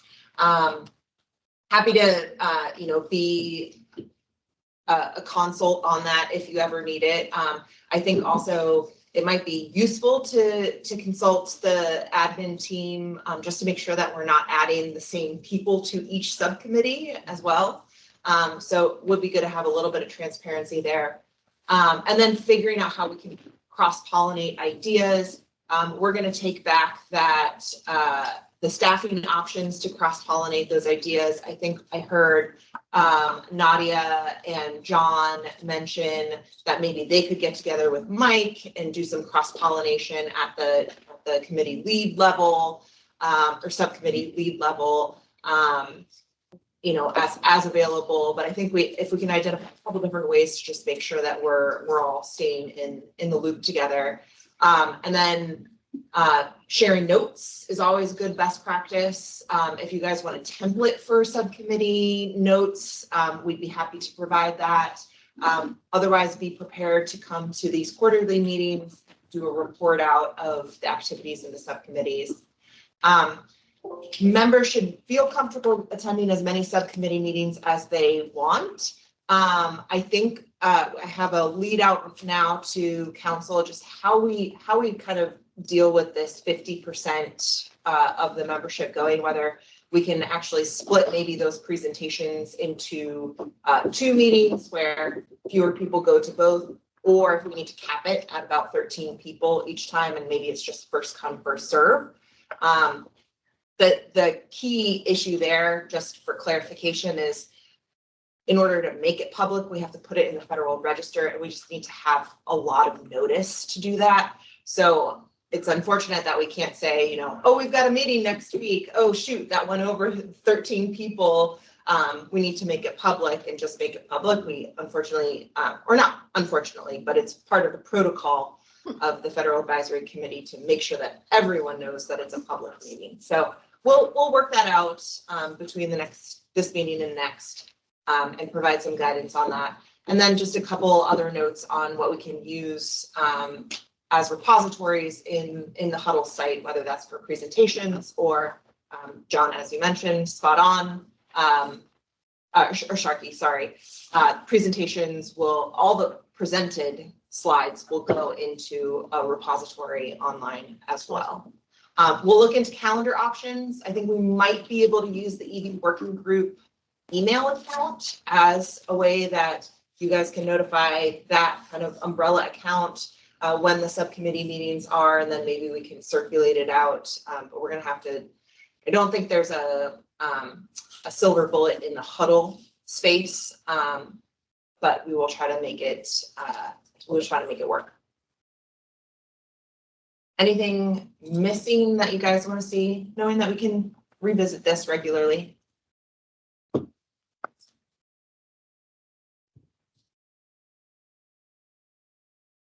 Awesome. Next slide then, please. So we'll be moving on to our breakouts momentarily. And there are a few assignments we'd like you to start to think about as you're meeting as a group. These will all feed into some of the things Rachel just mentioned and what we discussed yesterday. And so I think in your updates after lunch, if you could give a summary to some of these things, and then we're going to talk about a template or some other easy mechanism for you to be able to capture information in the future, again, so we can all see everything and use it for our next working group meeting, etc.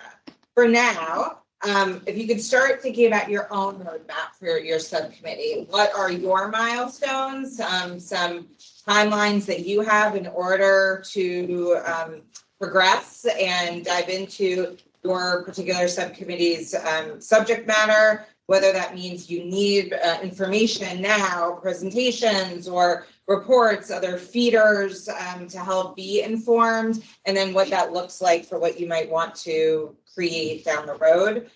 So the milestones of your major activities as a subcommittee will be good to map out, at least short term, maybe just being the next 6 to 12 months, for example. But then I'm having a sense of the now versus future for the timeline so that we can try to show a more comprehensive story together. If you think about I don't know what future timeframe looks like. It's, over the next 2 years, what needs to be accomplished as we lead into our next report, if we think about it that way.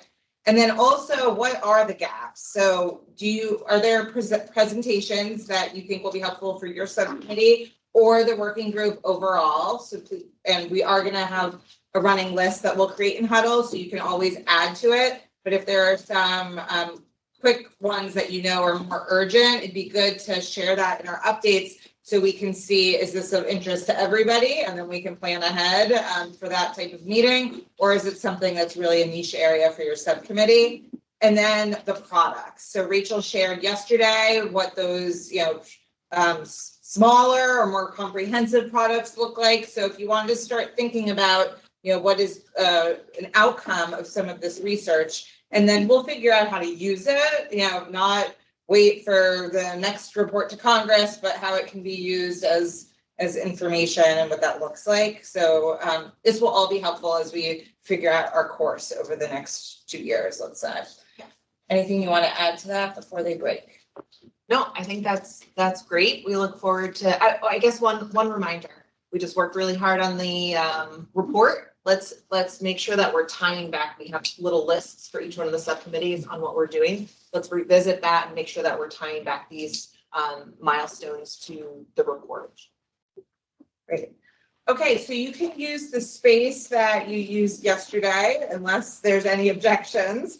And you'll have until 12:30, so the next 2 hours, to work through these things, flesh them out. It'd be great if someone is taking notes, that we can kind of save that the evidence of it as a reminder in Huddle, just to keep you moving forward in that respect. But take the next 2 hours, break as needed, and then we'll just let you know a little before then that we're going to be breaking for lunch. I just want to do a quick check, if you don't mind. Knowing what your assignment is, let's check in before lunch to see, like, if you feel like you're ending early, you don't need the full 2 hours, we can readjust, bump up lunch, come back sooner. You know, we've been through this. We know the food options, how quickly it is to come in. So I just want to keep that in mind schedule-wise. Let's be sure to touch base before we break for lunch. And if your group is done sooner, just come let us know and we'll see where everyone's at. Okay. Thanks for your flexibility there. All right. The question. Oh, yes. There's been some discussion about recommendations. Like, is that an appropriate thing for the subcommittees to think through? Yes, that we would encourage that. So the whole point of the Federal Advisory Committee is for them to advise the federal government on recommendations that they think are needed. I would say that recommendations, I think we've heard multiple times now, make those as actionable as possible. Who's doing what? And so I think that's exactly what we want to start fleshing out, is what are, I think we heard yesterday, you know, what are the big gaps? Like, what are the things that if this doesn't happen, then our transition in a large scale to electrification doesn't happen, right? What are those big roadblocks? And after identifying those big roadblocks, like, who needs to take action? Is it the federal government? Is it local government? Is it industry? Is it, you know, is it utilities? Like, there's a lot of different players in this space. So what are the recommendations? What are the need to have to get to high levels of electrification, to decarbonize our transportation system? Who needs to do those? And those are the types of recommendations that I think will be the most impactful for this EV working group. I think we can also do things in the meantime of, you know, the zero emission freight strategy came out. The EV working group can work on recommendations on specific things for the zero emission freight strategy, right? Review the report and say, here's our recommendations as a group. We can also, I was talking to Denise about her experience in the Secretary of Energy's advisory board. They also used the EV working group space as a way to discuss things that didn't necessarily end in a product, but gave the agency more information from industry to move forward. So because of Federal Advisory Committee rules, we aren't able to, you know, pull in opinions and lots of inputs from industry broadly. So this is our chance. So let's maybe think of creative ways that we can have discussions to move the needle quickly. And then if there are memos or reports or comprehensive reports, like I laid out, that could support those, I think that gives even more power to then, you know, deliver that to the people that can do things, right? Take those actions. We can publish a report that says the federal government needs to do X, Y, Z, deliver it to the federal government and say, hey, let's do those things, right? And raises that I serve on the EPA's mobile source committee, and just to that point, they create some work products, but actually a lot of feedback they give is in a meeting like this, the government folks are there, and this one was specifically set up by Congress with a number of government people all at the table. So we can structure these meetings to say, this group, we want to give a presentation to you. We focus on this topic, want to raise this point and share the challenge, so forth. So that's one way to communicate. The written pieces with clear, concise recommendations do have a lot of value too, because Congress set this up and they asked for reports to them. So they're looking for what does this group think needs to happen, and Congress, of course, has a lot of power to take action on things, direct things. So. So how much support do we need as subcommittees to provide or collaboratively for recommendations? I'm assuming you just don't want it as a recommendation without the support or the basis for the recommendation. Yes, of course. So the subcommittees are, I would say, kind of like the idea generators, but ultimately it has to come back to the full EV working group to be signed off on, which is kind of the structure that we put this first report through, right? Is that each one of the subcommittees had a section that they reviewed, they edited, and then the entire working group has to come together and sign off on it. Rachel, would you think even a memo that the subcommittee prepares for the working group to review, like as a business case for bringing something to the table for discussion? Yeah. So that could be a deliverable that's a kind of intermediate step. Yeah. There's no pathway for which the subcommittee can deliver any products without the blessing of the full membership. So thinking about actually presentations, I'm getting outside feedback, right, been good, especially initially, but now there's a lot of expertise at the table by definition. Having those expertise through the subcommittees or others coming in, and then part of the power is if I can say, look, industry, light duty, heavy duty, different utilities, labor, NGOs are all aligned that this is important to do. That carries a lot of weight. Yeah. Right? Or like the vast majority of line, right? So this group debating and convincing each other this is something we should be done, and that's very powerful. Okay, final note for our public members listening in. Our next slide will say we'll reconvene at 1:45. We will update that should we need to. So keep an eye on that, and otherwise, everyone. Could I just ask a quick logistical, could everyone get out of the report so that we can just do a quick cleanup so that everyone before they leave can just verify that their edits have been incorporated? That would be super helpful. Thank you. Yeah. Okay, after you're done doing that, you can go to your breakout room. Thanks, everyone. Couldn't get through the firewall. We had an issue with ticket. I've got something.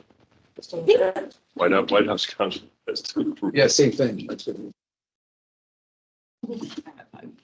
All right, everyone. Okay, we're gonna dive into our afternoon session. I was glad to see such energetic discussions in your breakout. So now you can share all the results with us. I'm going to, we're going to go in the order of grid integration, medium heavy duty, and then charging networks. And I'll just ask that the lead or whomever's presenting try to keep it to 10 to 15 minutes, and then to give us time for discussion, or if you have things you need input on from the group at large. So we'll try to keep it a half hour per subcommittee before we open up for public comment, which will be around 3:20. Any questions before we get started? Okay. Nadia, we'll turn it over to the grid integration subcommittee. All right, and I'll be looking for my team members to chime in if I miss anything. We really focused on, obviously, for the request, what are the big picture items that are going to slow down or potentially dampen the transition, and how do we address those? And so number one, I'll just walk through the 4 big picture items. Actually, I think there's 5 we identified, but and then I'll give you a little bit more context around the action items. So one is the timing mismatch. So the certainty of investment. So for example, building out in front of the need, ahead of the need. That's not how the utilities traditionally work. And so we're thinking about how can we understand and think about things that this working group can recommend to solve that challenge. And then that also ties into certainty for investment. So that's number one, timing mismatch, certainty for investment. Two is managed charging. And we did talk about the light duty / medium heavy duty vehicle distinction there. Three is identifying bridge or temporary solutions that we can focus on while we're awaiting, while customers are awaiting grid interconnections or capacity. And then four, we talked a lot about codes and standards at the local government level to support installations, including things like home, multifamily areas that there's not charging, like in a garage, for example. We thought all of these areas touched upon partnership with the other committees. So I'll jump back to one, a couple of our key action items. Danielle prepared a great template for how we can think about, it really just shows you the steps for grid integration, kind of in a visual. Happy to share that with others if they want to see it, but really thinking about each step. How do we understand there's different models, like who owns it, who's responsible. Sometimes the utility does, sometimes the customer does. But really thinking about how we populate that in a very tactical manner. And we think about ultimately things like cost and time and what are the best practices to get us to where we need to be. So we're looking at trying to map that out fairly quickly, near term, ideally, this summer. And so we're also, thinking about resource needs. As a first step, I'll probably coordinate with some of the industry organizations on the utility side. So entities like EEI and the American Public Power Association and those entities on some of that, but welcome support there if folks have interest. We also talked about longer term, Michael, this is one of the things you mentioned, what if, just thinking big picture, we could take a 2-year process and get it down to six months for permitting, like all the different components that come into play. Obviously, that's a kind of an ideal state, but we think maybe more midterm, longer term, we could work on creating some type of study or output that shows best practices. Yeah. For those that aren't in this space, a simple way to think about it is to do the type of power that's in a DC fast charging station or a small depot is maybe equivalent to a apartment building, or could be a small hospital if it's a depot. So it's something that typically you say, I want to do this, I call my utility, and in 2 years from now, this thing will be built at best. And all our processes work really well for that. And they're kind of set up around that. And we're now saying we want the same thing, but we need it in 6 months. And people are like, well, I've never done it in 6 months. None of our processes are built to live in 6 months. The premise is some of these things take 2 years because that's how long we had. Some of them just take time and are not compressible. Could we create the best process possible that compresses that time down as much as possible? That's don't know. But yeah, and there's certain things like lots. How many scenarios that would apply to? Right. Yeah, exactly. Maybe it's like 70% of the time we can get there, 30% is just going to be. Exactly. There are certain things of, it just takes time to site, for example, if you're triggering a substation upgrade, that can be 2 years to 10 years, right? You have to get permitting, land acquisition, regulatory approvals, so on and so forth. But yeah, we're thinking that's great context there. So that would be a longer term objective. And, part of overall of this is really identifying some of the things that can be hurdles. So we'll identify rules, regulations, and things of that nature as part of this overall process. And then finally, what are some things that we could do, maybe actions, like a type of guarantees or other things where there might be some backstop, some support through existing mechanisms in the short term. If we think about, like, for example, if you want to have your capacity guaranteed through the utility, for the utility to hold that, there's a cost typically associated with that, right? Because it's normally a first come, first serve. Like, you can't hold capacity for some project that may or may not happen because you have a duty and obligation to serve. And so you can't say, sorry, I'm holding it for this potential charging hub. You now have to wait 2 years. So thinking about how there might be some creative ways to allow customers to, provide some certainty there. So that was the final point there. Managed charging, we have a date of May 10th, I think, right, Michael, to get kind of an overview and some recommendations of, with all the different players in the managed charging space, understanding the nuances between the different vehicle classes, some recommendations on how we can support some standardization, get movement on managed charging. We'll, there'll be a light duty piece specifically on that. And the thought here is, we've been talking about it and studying it for a long time and thinking about it. Can we get people together and say, can we get close enough now to actually get a real recognition how to move things forward with a basic core framework and the standards that are needed and the players that would need to be at the table to make that happen. So we're going to have a team meeting to test that out and then go out to those other stakeholders. If that's the case, maybe start going out to those other stakeholders, and we'll have to think about how we use the name of the committee or not in that vein. Because I said the subcommittee can do things. Maybe there'll be a recommendation out of this committee that by the time this committee makes the recommendation, we've actually can say, yeah, we got 2 or 3 of the big players in alignment. So this committee's confident in making that recommendation. Yeah, good.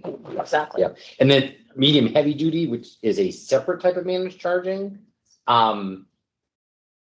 We will have by then something we'll be able to share that we'll announce by then with the committee of how we're working on that as well. Okay. And then the bridge temp solutions, we're looking at partnering with EPRI. You all heard Britta yesterday. They're already working on some of that. I know some of you in this room are involved with that. So we thought that would be a place that would be great to go to industry and the utility. So developers, industry that's actually building the charging sites and the hubs, and the utilities to say, let's find some best practices here and get a report out on that. So we'd be looking to do that also summer. Ideally, so we may be tapping some of you to talk about that, but I'll be coordinating with Britta on that. And then codes and standards. We would like to think about how we can get a federal briefing on programs similar to like the Solar App Plus, and really thinking about how we're addressing the soft costs. And so we're looking for a briefing on that. Others might be too. So maybe that's some type of joint. We might have to do notice for that if it gets large enough, but if other subcommittees are interested in that, we'd like to get an informational briefing on that. And then, Mayor, you've agreed to, we've been thinking about how we can introduce some of the code streamlining best practices for permitting at the League of Cities. Yes. Yes. And so you want to share a little context on that? Sure. There's the organizations that I think can get us directly into the cities are the League of Cities and Towns, which there's thousands of members that come to that, and then the U.S. Conference of Mayors, hundreds of mayors, but really most of the mayors in the United States, and just kind of applying, taking what we're doing here and turning it into an action plan for cities and towns and local governments, so that they can be doing the things now that are going to need to be done 6 months, 2 years from now to set the stage for implementing the things we're talking about. And when we talked about what's great about your jurisdiction is that you, of course, not only oversee the permitting and land use processes as most municipalities do, but because you are a municipal utility, you actually have that double connection. So we also thought about potentially seeing if like LA might join because they're kind of on the front leading edge, so to speak, front edge. And so that means we'd love to be a case study and make the mistakes or bump into things and explain to people what those were and how we and get the brain trust here to tell us how to negotiate that. Be careful what you wish for. and that would be this summer. This summer there would be some type of deliverable there, but that was our thought, and you'll just have to convince the mayor of LA to join on board. I bet she's up for it. Yeah. So those were our action items and timelines at a high level. Anything else the subcommittee wants to add? I'm happy to help connect you to the mayor's office in San Francisco as well. That's helpful. Okay, that could be another good use case. And that last point was kind of I was looking back in our notes. There's kind of like two ideas combined together. One is home charging, right? 5% of the chargers will be at home. A lot of the charging time and energy will be at home, and it doesn't get a lot of attention, like the actual how do you energize and keep that cost down for people. So one part is soft costs, which are all the non-hardware costs. There is a separate thing we might want to consider the hardware costs, or things we can do to reduce that as well, which would be a great thing. Ruth. I think she had to catch her flight. She had to get, all right. Right, the company makes a lot of that stuff. So can we bring that cost down? And then there was a curbside multi-unit dwelling, which is a separate set of issues. The soft cost applies to both of those. And then there's just one third piece, which we might be right for the EV working to get involved in, which is a different types of codes. The actual building codes and recommendations to be EV ready have just recently been updated, and unfortunately, there was not a lot of the recommendations that were originally considered to give me there for EV readiness put in. I don't know all the details myself, but I think Cassie does. But it might be that at this point, since the actual building code that recommends EV readiness won't include as many things that a lot of stakeholders thought would be helpful, could the EV working group suggest other ways to get those ideas out and into the market and, implemented by people who are interested? Good. All right, great. I have a few questions, but first let me open it up for the group. Any questions or comments from what you heard? No. So great report out. By the way, there's a lot of synergies between some of the work you're doing and some of the work we're doing, and I think we can talk about that going forward and make sure we're aligned. On managed charging, so there are soft costs and hard costs and other hard costs. So as you know, I think from an auto industry perspective, this definitely has to happen. I do think that the EV working group can be a helpful convener and driver of a broader conversation. Again, recognizing that there will be costs to companies, to automakers, in terms of additional hardware and software and integration for, I think, the type of managed care, cost to manage charging vision that you have to be implemented. But we're open to that discussion. Good. Thank you. Anyone else? So I just wanted to go back to what you said about federal briefing on the soft costs. So can you talk a little more for Rachel or others to help prepare? I offered to get that we'll ask the VTO team. So the part of my organization funded 2 or 3 teams. I can't remember which one. Just made awards about 6 months ago. They're now just under contract to basically develop a soft cost national program. So we asked them to come in. We'll get them to come in and brief the subcommittee on what those programs are, what they're doing, where it's at, what's envisioned by it, that type of thing. Yep. And then also you all down there. This is all picked up. That's right. Yeah, that's right. Was that one of the joint ones? Although we couldn't do the joint funding on that, I guess. Soft cost. Any other comments? Did you have any questions?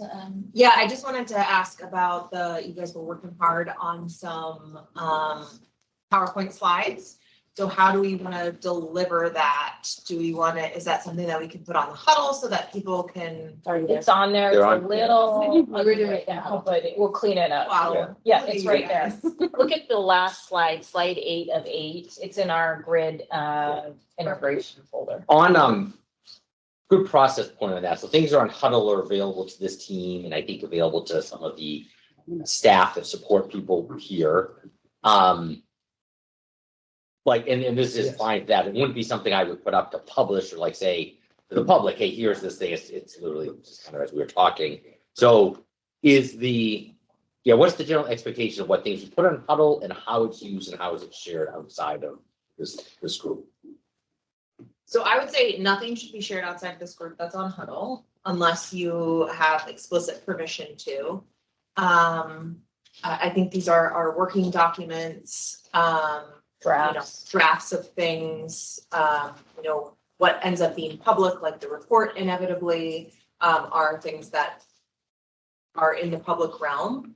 We also have the transcripts and like the meetings recorded. So like that's also part of the public, but I think our documents, we should consider kind of working drafts and not to share outside of doing work within the EV working group. And maybe I'll just take that note too. I know we have, I'm just about to upload the last two clean and marked up versions of the EV working group first report. Please do not share that with anyone outside this group because we still have to notify the secretaries and the congressional team before that gets made public. Could we, both individually, but maybe also the Volby team go in and just mark draft / pre-decisional on the doc? Like I wanted to do it when we were typing and I forgot to add it to the thing. Just, it's probably not a bad thing. It protects it. Yeah, just not a bad thing. And You have it we're up. locking. You can put like a footer on there. We're also locking the document, so you will not have the ability to make edits. Well, but there's other documents like the ones we just put on. Yeah. Right, but for the report. Yeah. It just. Yeah, I'm just saying more broadly for Yeah. all the, and those drafts, those should say that on it too. Until they're final. One last item, the inventory. So we would like to ask all of you, we'll send a link out to everybody. It's in the grid subcommittee folder.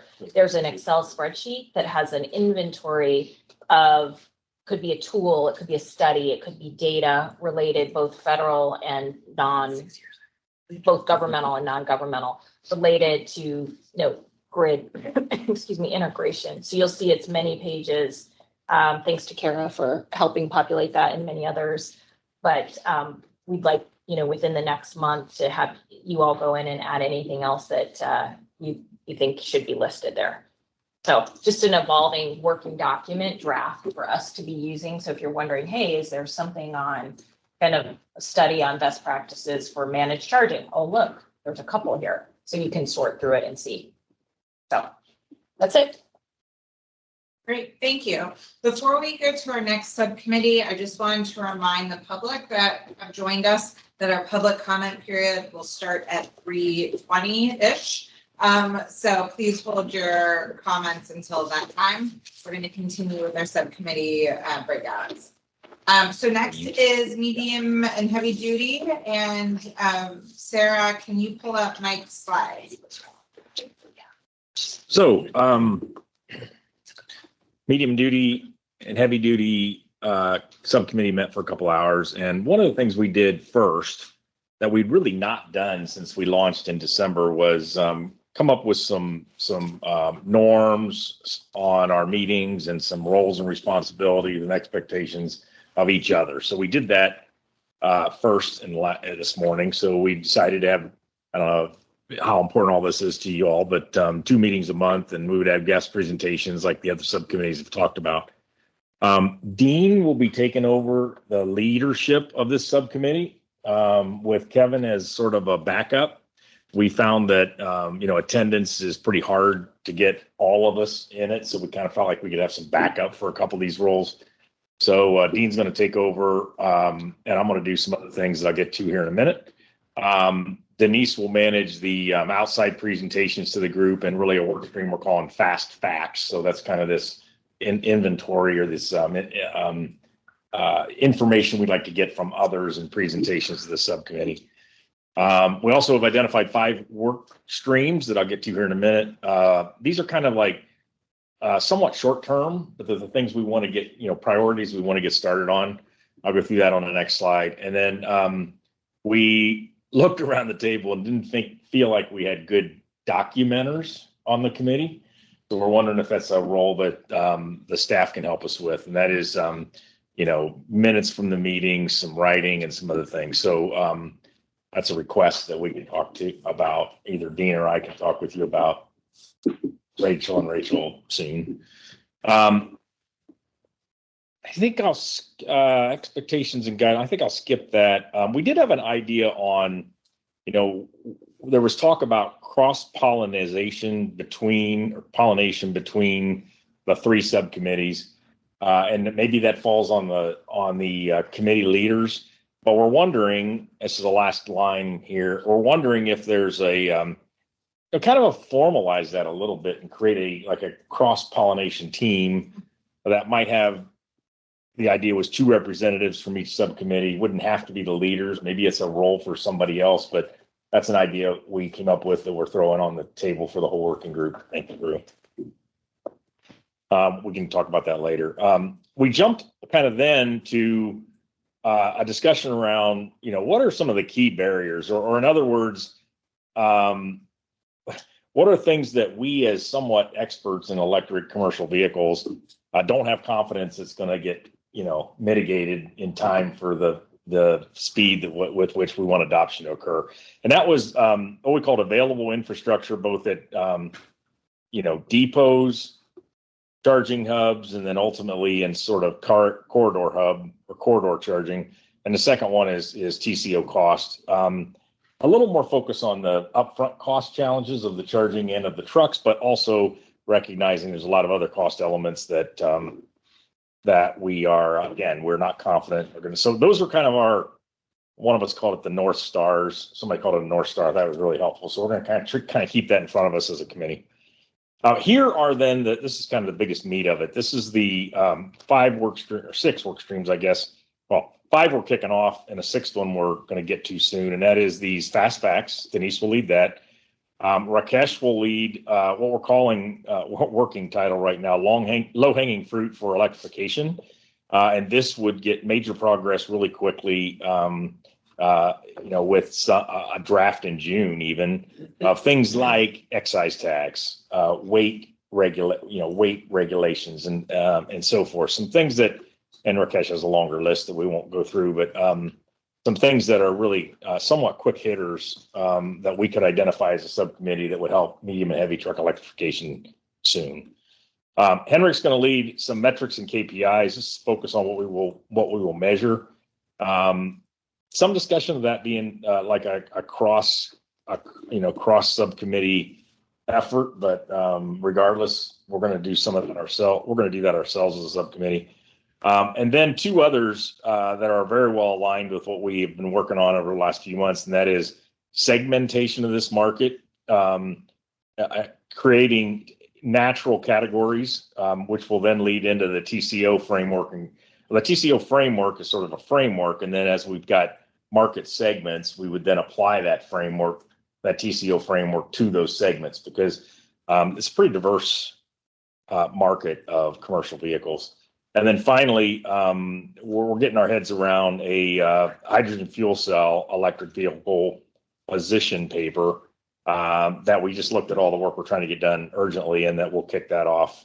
We'll do some of the fast facts around hydrogen that Denise will bring into the committee meetings, but then kick off an effort for a position paper later this summer or into the fall.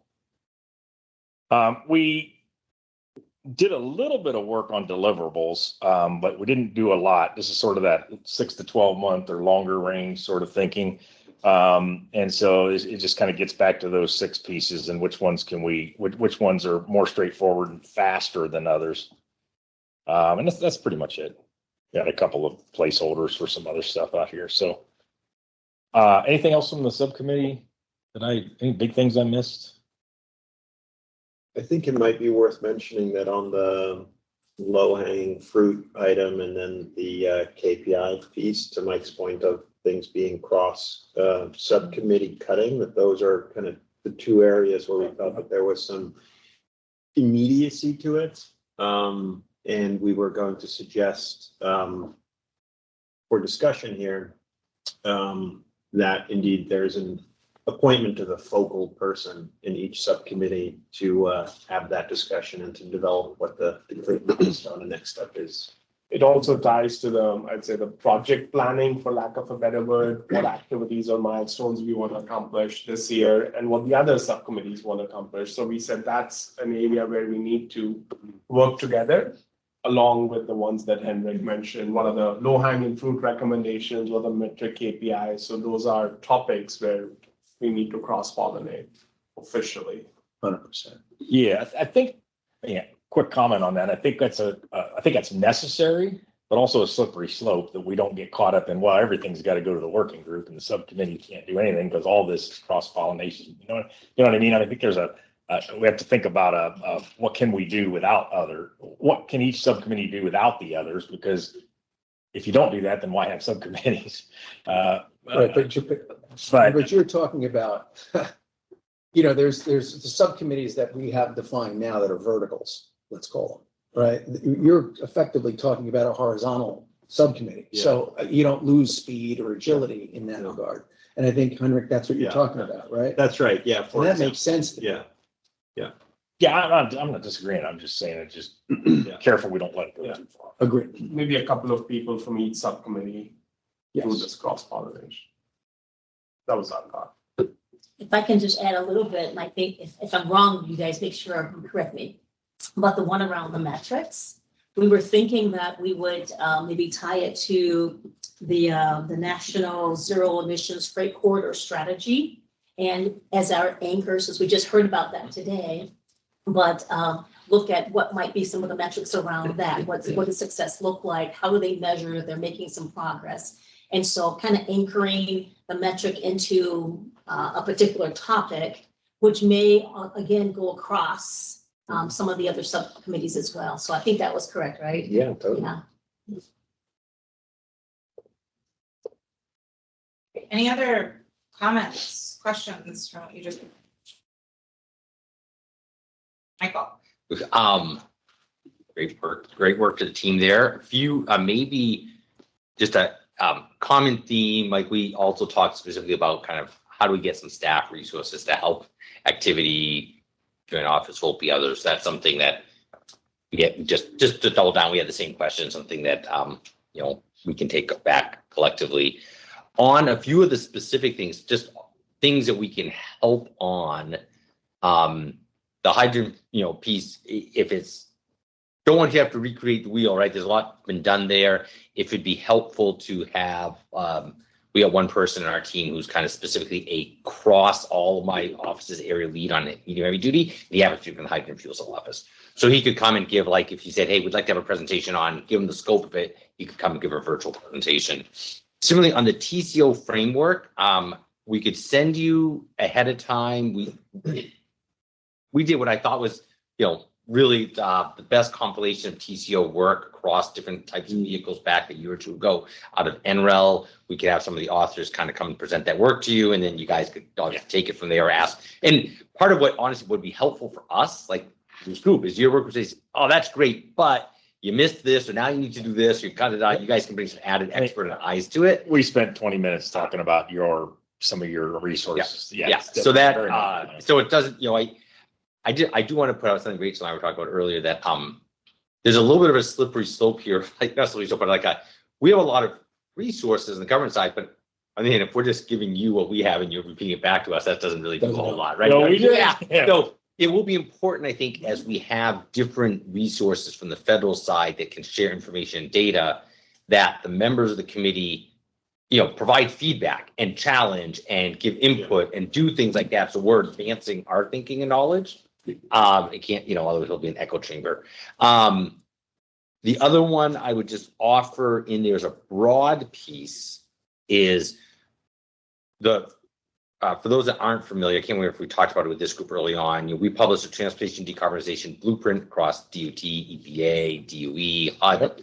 And in there, one of the things we committed to do is we're going to have very detailed action plans across each mode. Those are all being written, developed right now. There's quite a few. Some overlap directly with this group. There's one on rail, maritime, but there's specifically one on medium and heavy duty. We did a bunch of stakeholder listening, probably some people in this room or organizations were part of some of that.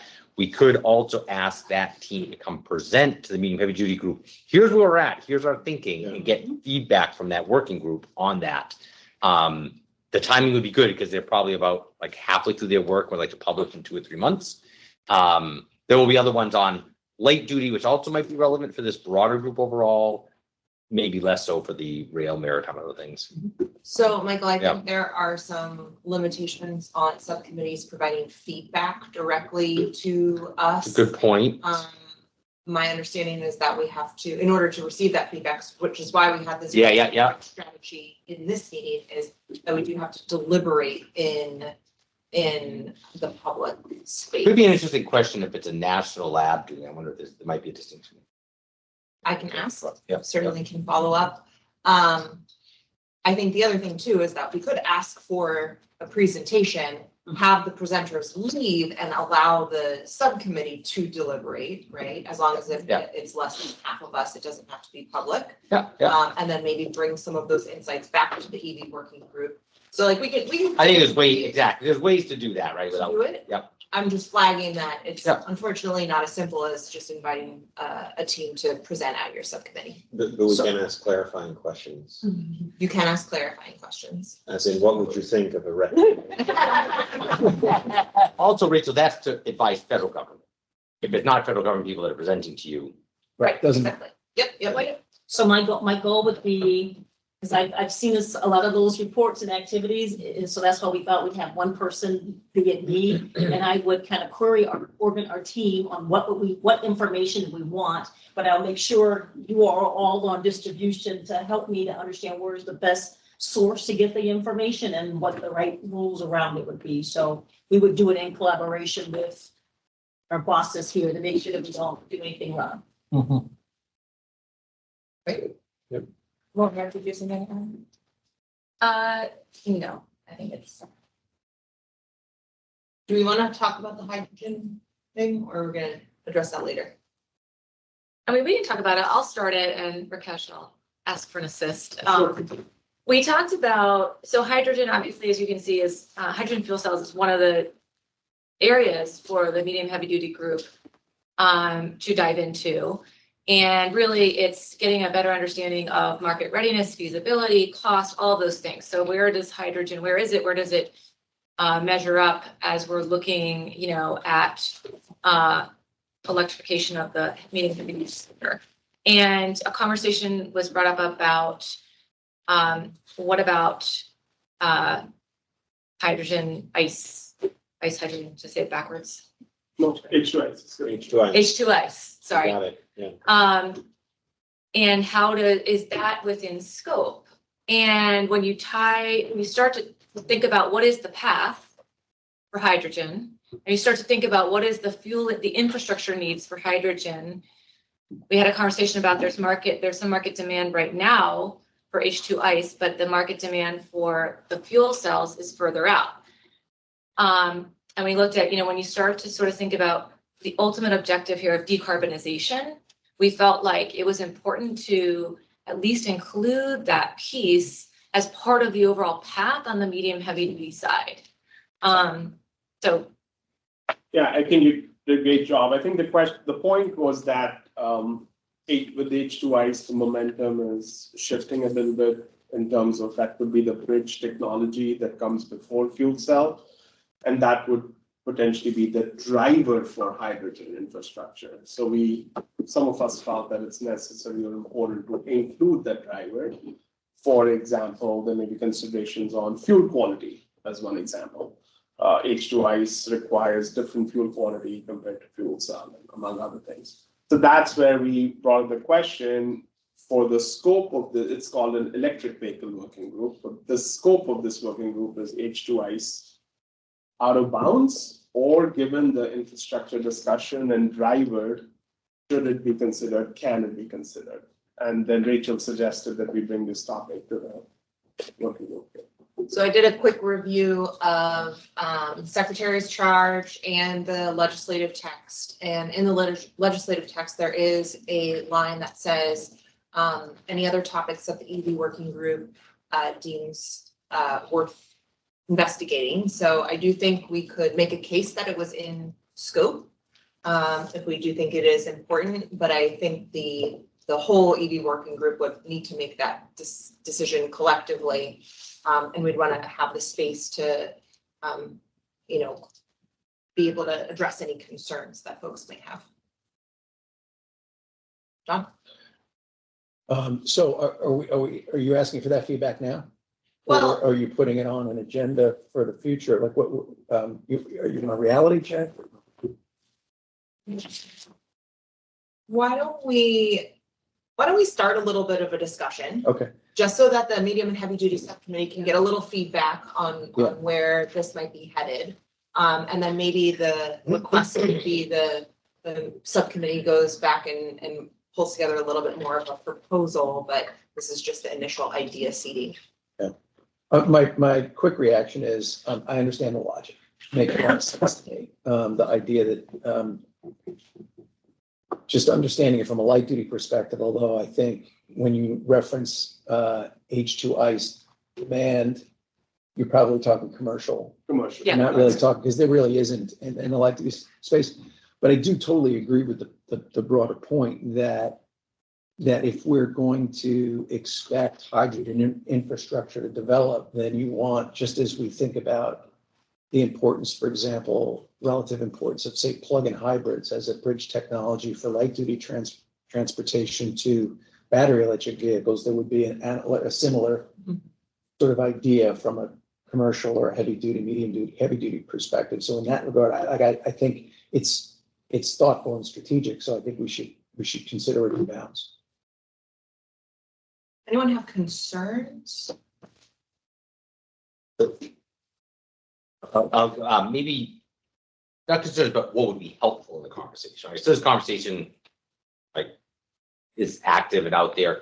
It'd be helpful to understand, and for the people in this, we're going to provide some input and data because people have the fuel cell, like what things will make the hydrogen combustion versus fuel cell, what facts will make one or the other more competitive, and when one, so one has a lot more, you have a lot less efficiency with the combustion. So if your hydrogen cost is really high, that really works against you.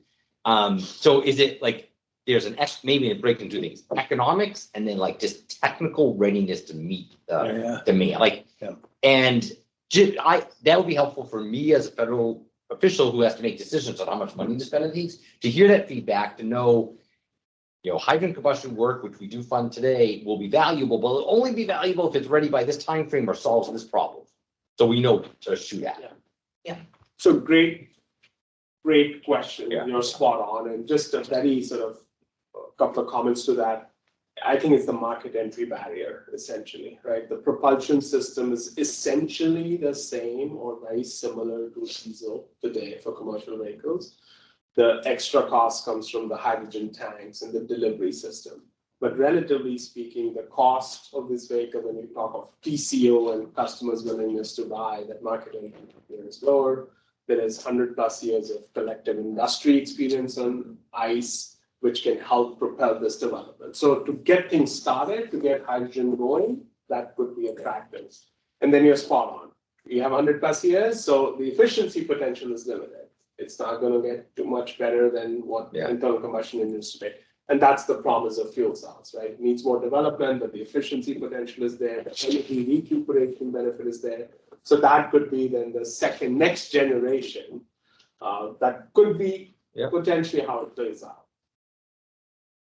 I think Danielle was about to raise.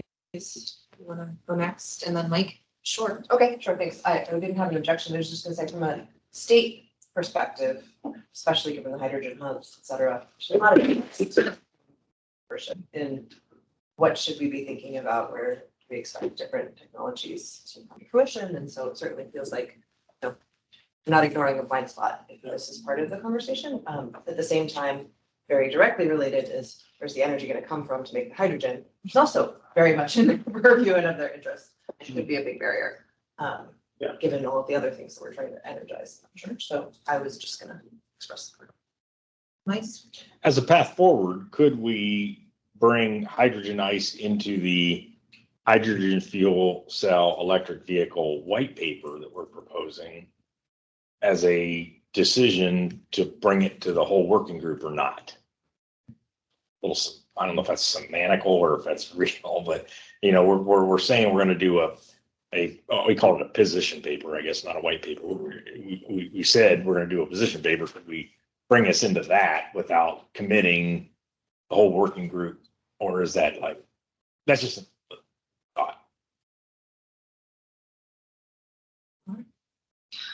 And accomplish what Michael was talking about through that position paper activity is my only thought. Yeah, I was just gonna say, I think, Danielle, to your point, I think there's a lot of unknowns right now, right? As we've talked about, there's a lot of, and this obviously does and would impact the grid side,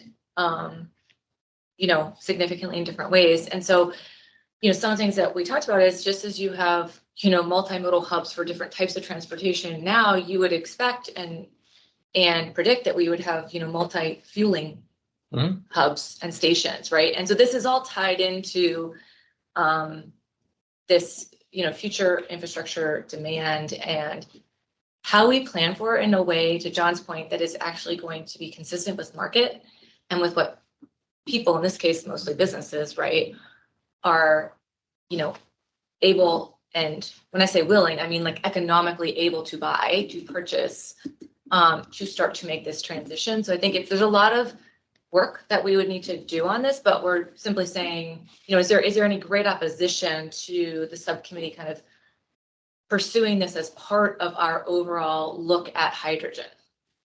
I would say a number of those issues are independent of whether hydrogen combustion or hydrogen fuel cell.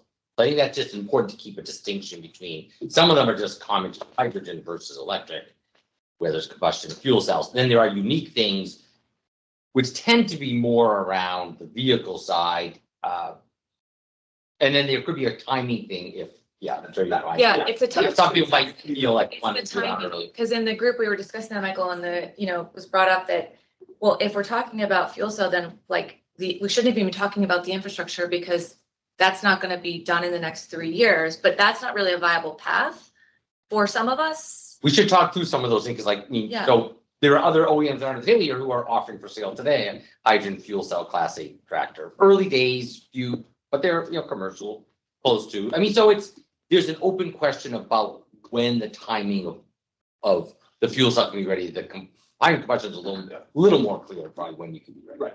So I'd say those are exactly the points why we would like to bring this position paper. Yeah. And we just wanted the working group's agreement that it's, at least this part is within scope and makes sense to bring along. Timing is a topic why it's different. Fuel quality is another one, right? It's those type of things why. The fuel quality is an interesting one because, that's an interesting. And then just to sort of round it off, one last point on the regulatory side as well, right? EPA and CARB have different perspectives on each two, right? So at some point in time, I would love for those to be harmonized, but we can discuss. Don't hold your breath. We could lay all of this out in a position paper that these are the topics for consideration. And, and I want to make sure we represent Denise's point as well. She was cautiously reminding us that the scope should be managed, right? We don't want to proliferate endlessly, then you're at risk of diminishing the other deliverables. So we want to not keep, at least for this initial phase, keep this very narrow scope, position paper, topics for consideration, why it could make sense, and bring it to the voting. So that would be our proposal. Great. And I think Rakesh and the full subcommittee, I'm hearing no concerns. So I think it'd be great to hear a little bit more, and maybe we can work together on the next agenda and make it a part of a discussion where we could either bring in outside presenters, or you guys could present some of the findings that you found on this and just start the conversation and figure out how much more we want to go down this. That'd be great. Great. Thank you. Okay. Great. Before we move on, I just wanted to flag for us to revisit the idea of this cross-pollination group that was recommended here. So we'll just come back to that at some point. Yeah, I was actually hoping, I think we're a little bit ahead of time. So let's have the last Charging Network group give their readout, and then maybe we could do, after we've had a discussion around that readout, maybe we could just do like a revisit of the subcommittee best practices. I've heard from now, I think each one of your subcommittees that you want more resources. So we can just talk about, as you guys have been scoping out some of the activities, what would be the most helpful for us to get in first, right? Because we're also going to have to prioritize like going back and getting all of these resources. Okay. John. Great. Okay, first, before I get into it, two introductory comments. One is to my colleagues on the EV working group. I sent you an email earlier today, if you haven't caught up with it yet. That includes our latest quarterly review of the light-duty EV market. By state, it's called Get Connected.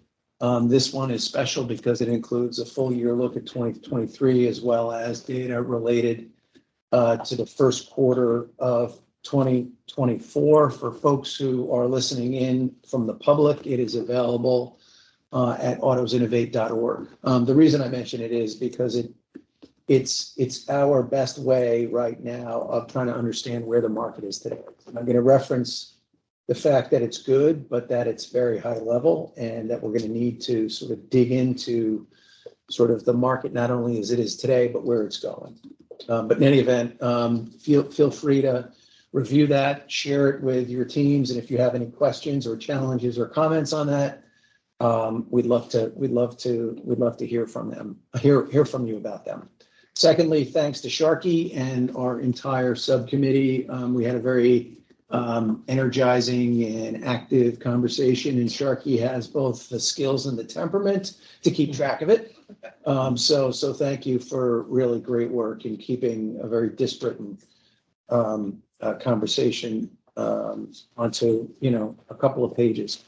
The pages I reference are included as a draft in Huddle, and I'm going to sort of walk through them. John, one sec. Rachel or whoever's got the screen, if you could go into Huddle, maybe you could pull up that. Yeah, if you want, you could put it on the screen as well. Recognize that's then public. Sarah, do you want? Yeah, do you want? I think the public. I would. Yeah, that'd be good. Okay. Is it ready for public? Yeah, I don't know if it's ready for. I know ours was still a little rough. These are just notes. Yeah, because we. Verbally for now. Yeah, let's do verbal. Okay, great. Perfect. Understood. Sorry. Okay, no worries. Okay, so first, a little bit of framing here. If you go back to the report to Congress, what you'll see from this subcommittee were 6 priority items that we had already agreed were the fast starters for us. And so what we did during our 2-hour session is to dig into those and look for 2 things. One is gaps in our knowledge, what we needed to understand more about to be able to make progress in these priorities. 2, any particular specific recommendations that we can make for actions, tangible actions to move us forward. And then, some big strategic questions that I think we and the overall EV working group need to get into. So I'm going to start with metrics, which is, again, something we've heard, we heard from the other subcommittees. We have a very similar but slightly different take on what we should be measuring ourselves against. I think, the freight corridor strategy is definitely a good piece to look at, but we also think it's appropriate if we're really thinking about where we're headed as a matter of policy. We ought to be looking at the decarbonization blueprint that Michael Barabee referenced, as well as the emissions rules for both light duty and heavy duty, which are clearly specific requirements on the regulated community and will drive not only consumer behavior, but massive capital allocations. And so that's the North Star. And so the question with regard to the metrics that we're trying to understand is, what are the KPIs or key ways that we can understand whether we're on track or not against those navigational points? Not only just are we tracking toward 2030 or 2032, but how are we doing this year against where we think we need to be this year? How are we doing next year against where we're going to be next year?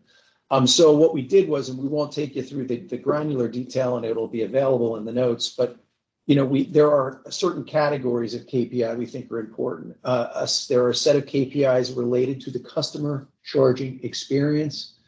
Again, I'm a broken record on this. There is no question that the availability of charging as well as the experience is directly related to consumer attitudes at the light duty, in the light duty segment. And I think Sharpie would agree in the light duty commercial segment, fleet segment, about EVs and their overall readiness. We think there are KPIs related to interoperability, and we want to learn more from the joint office on that. And we think there are KPIs related to other elements of market readiness, overall financial stability of the charging network, and workforce. I want to say that one of the ways that we need to be developing these KPIs and thinking about them is we need to be understanding sort of customer trends and customer segmentation. And so that's a gap that we've identified in our subcommittee that we need to explore. And so we talked about a couple of resources and data firms and others that are doing trends analysis about the light duty EV market. And we plan on bringing those resources into the subcommittee to understand how they're looking at the EV market, its development. So that's sort of where we are on metrics. And again, to Heinrich's point, we would love to be part of a cross-pollination or whatever we call it, discussion on metrics, because we know the categories they ought to exist in, but we don't know what they are. Second task for us is to review the work that's already being done by the joint office on the standards, the minimum standards that are required of charging points in the NEVI program. And we want to understand how they're communicated to the public, how we can support their communication to the public, what the state of compliance is, which we assume is high, but also sort of what the whole process is by which those NEVI stations get on track and stay on track. During that discussion, we recognized that, wait a minute, there are still a small number, although growing, of NEVI stations, and there's a relatively much larger number of non-NEVI charging stations. And we recognize that they don't have those minimum standards, minimum uptime standards, the convenience features and the payment features that customers would want. And so, this is we've got this in red because we believe this is a specific near-term recommendation we think that the working group could make, which is to discuss with the EVSEs how to develop a set of, and I want to be careful about the words I use, but a set of commitments perhaps, or agreements to abide by similar sets of minimum performance standards. Obviously, they may not be identical to NEVI because NEVI is publicly funded, and most of these are not. But certain requirements with regard to uptime and consumer expectations and charging and those types of things. So we think this is a very specific, tangible, tactical, but important opportunity for us to be engaged with that community about how to make sure that the customer experience at the point of charging is a positive one. Three, you can see in the report to Congress that we talk about developing a game plan for broader public education and awareness on EV ownership and usage. So this is huge, right? Like, this is really big. Who are we communicating? Are we communicating with the general public? What is it about? Is it about the charging experience? Is it about a broader ownership experience? And so as we started to talk through this, we realized that we needed to start again from the customer's perspective and work our way backwards, or from a tactical perspective and work our way toward the strategic. And so we're open to discussing that with a broader working group. But one idea that we think is an interesting and creative way to get started is to explore the production of a video, for example, that could be used in various contexts: fleet contexts, rental counter contexts, dealer contexts, where it's an interesting, maybe creative, maybe humorous way to understand, for customers to understand ease of charging, the process of charging, how the vehicle works, those types of things. And so we recognize this is a bigger conversation that is going to require, a broader set of perspectives, but that's maybe one tangible small step that we could take in the education, in the education space. Fourth, it was analyzed workforce baselines. We recognize there's work already being done at DOE and DOT and the Department of Labor on workforce standards related to what the workforce needs to be in the EV economy. So we want to plug into that and understand that, as well as other baselines related to the EV workforce. We also think that workforce should include, obviously, the development of the charging networks, but also the repair and servicing of vehicles themselves. Fifth was creating a status baseline of current charging infrastructure and developing strategies around the selection of charging locations in their deployment. This is one where, very similar to the other working groups, there is a series of cataloging of current resources that we're doing, whether it's, Britta's work at EVs to Scale, whether it's the NREL work or other work. What we're trying to understand is what the baseline looks like in terms of what is in existence from a network perspective and what's being planned, so that we can do a gap analysis. And the gap analysis would be, okay, what exists and is being planned, and how does it relate to what our expectations of the development of the light duty market are? And so that's sort of the charging infrastructure. And then last, we have establish a public planning baseline that includes zoning regulations, building codes, including toolkits for local governments. So repetitive here in two ways. We do think that toolkit for best practices for local government officials is an outstanding idea. So we want to be, supportive of that. Whichever subcommittee takes the lead, or however you want to do it, we're all in on that. Hat tip to Danielle on the Solar Plus app, or whatever it's called.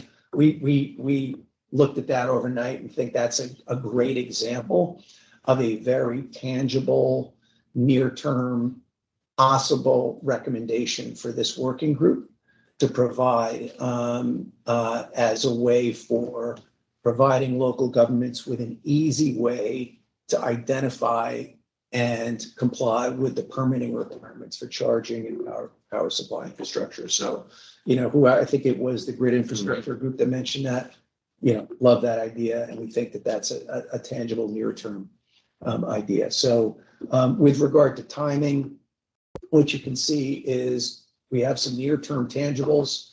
We've got some midterm, we've got to get smarter, and we've got some longer-term, big, hairy questions that we have to answer. Beyond that, we did not go, but we do expect to have crisper timelines and an allocation of the labor across the subcommittee at our next subcommittee meeting. Members of the subcommittee, anything I missed?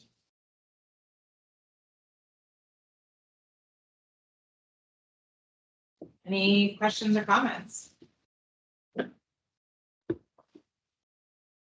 Anything tie in to other subcommittees that you haven't already flagged? I was actually gonna flag that, John, one or two of the things you brought up are broader than charging, but it's good, right? So I think one of the things you said at the beginning of these three groups, there's things that aren't in there. Workforce training beyond charging is, as you highlight, an important factor. It's not really captured by any of the other groups, so I think it's important that we do capture that, and to the degree that we say we have enough people in our group that have interest and knowledge of this, we're going to bring that in. I do think that's good. I did want to flag that one big area that we don't have covered in any of our pieces, we kind of made a decision not to, is batteries, battery supply chain, battery, all that aspect. There is a lot of activity happening there. If this group wanted to say, you know what, we don't need to focus on it, we just want to know what's happening, make sure it's all covered, that could be a presentation we bring in a future meeting too, just for. Yeah. So. Yeah, I think the workforce thing is, I love Kevin's and other people's perspective on this. Where do you draw the line is exactly your question. We can be very granular and say we just have to make sure that the vehicles get serviced and that the charging network gets built appropriately and is managed and serviced appropriately. But we are aware that there's these broader work being done about the EV workforce across the ecosystem. I think it's worth it for us to at least be up to speed on what's happening there. But it might be, specific recommendations might be beyond the scope of the working group. You know, it occurs to me, and we may want to think about at some point, to your point, that we may want to reconfigure what working groups we have. We may want to break out a separate working group that focuses exclusively on workforce, because that's such there's so many inputs into that, and probably requires separate discussion versus being an afterthought. I'm not saying now, but like we should be open to the idea of reconstituting as needed. Yep. Anyone else have a comment? Great. In my notes, I also had workforce to come up as a common theme. And then also, I don't know how this would actually play out, but many of the ideas led to a communications piece. So specifically for this group, it was, you know, helping the consumer or rental or dealer. Like you said, there was also the grid integration was talking about this visual. So I don't know what that production looks like in going mainstream, but it seemed like there were a lot of communication elements to people trying to tell the story, because getting that kind of onboarding is one of the first things for the various stakeholders. So, all right. So Rachel, we've heard from 3 groups. Do you want to revisit the interests of more cross-pollination? Yeah, so I just wanted to open it up initially, like anything that, now that we've heard all 3, that has struck people about all 3 of them. Otherwise, I think we can maybe go to the next slide that has those subcommittee best practices again, revisit them, make sure that we're feeling comfortable with them, and specifically revisit this idea of cross-pollination. Yeah. One thought earlier, didn't quite, was, I guess, just idea of kind of mapping out what we're planning to do, because I think it's less that there's a risk that we all become one big group, and more that we might be able to sequence some things. So if you all know that the first things we're going to be doing are manufacturing, then the charging team doesn't need to think about that at that stage, and maybe we have some handoffs even. If we can sequence these things out, and we know you're focusing on thinking through hydrogen, okay, well, we can deal with power availability in the future after we understand where you all are, grid integration group. And so just if we can do it simply, you know, not a super complex Gantt chart would be great.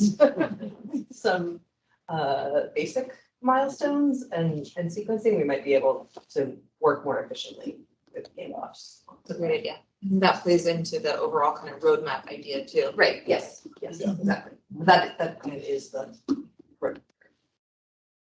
To that point, I heard summer mentioned for almost everything. So in the materials you're working on in Huddle, are there more specific, have you all prioritized all the things that are due in summer? You know, will they all be ready in summer?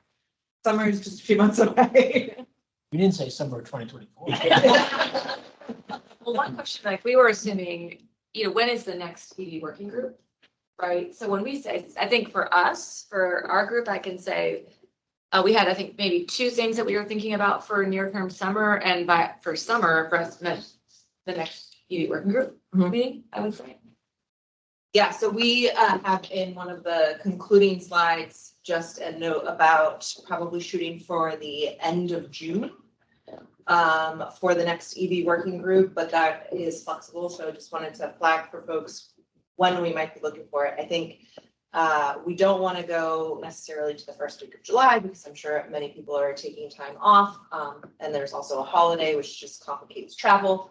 But then I think we're probably heading into a little bit like July, later in July seems like it's probably summer vacations for folks and such. So late June seems like the next reasonable window, unless we have some major concerns with it. Rachel, you had also flagged potentially virtual for the next meeting. So Yes. you had talked about complicating travel, just want That's fair. to remind you about that. Yep. It'd be good to do a poll.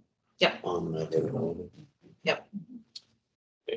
Could even do it for the rest of the year's meetings, just to kind of start getting it on people's calendars, because there's some people already probably planned it that we can, I guess to maybe help this a little bit, something that we haven't quite talked about is a clarity on what do we expect as a group to actually deliver out of this group by summer's year, like, right? It's unclear to me if it's like, we are not going to issue anything out of this group until the end of this year, or, oh, no, by this summer, we want to meet and want each group to have at least 2 solid recommendations, and it could be 3 or 4 that are draft recommendations to be discussed and debated among this group to issue this summer. Like, where's the sense of the group? Like, what are you sensing that we need to do? And then what's your fear about getting there in time?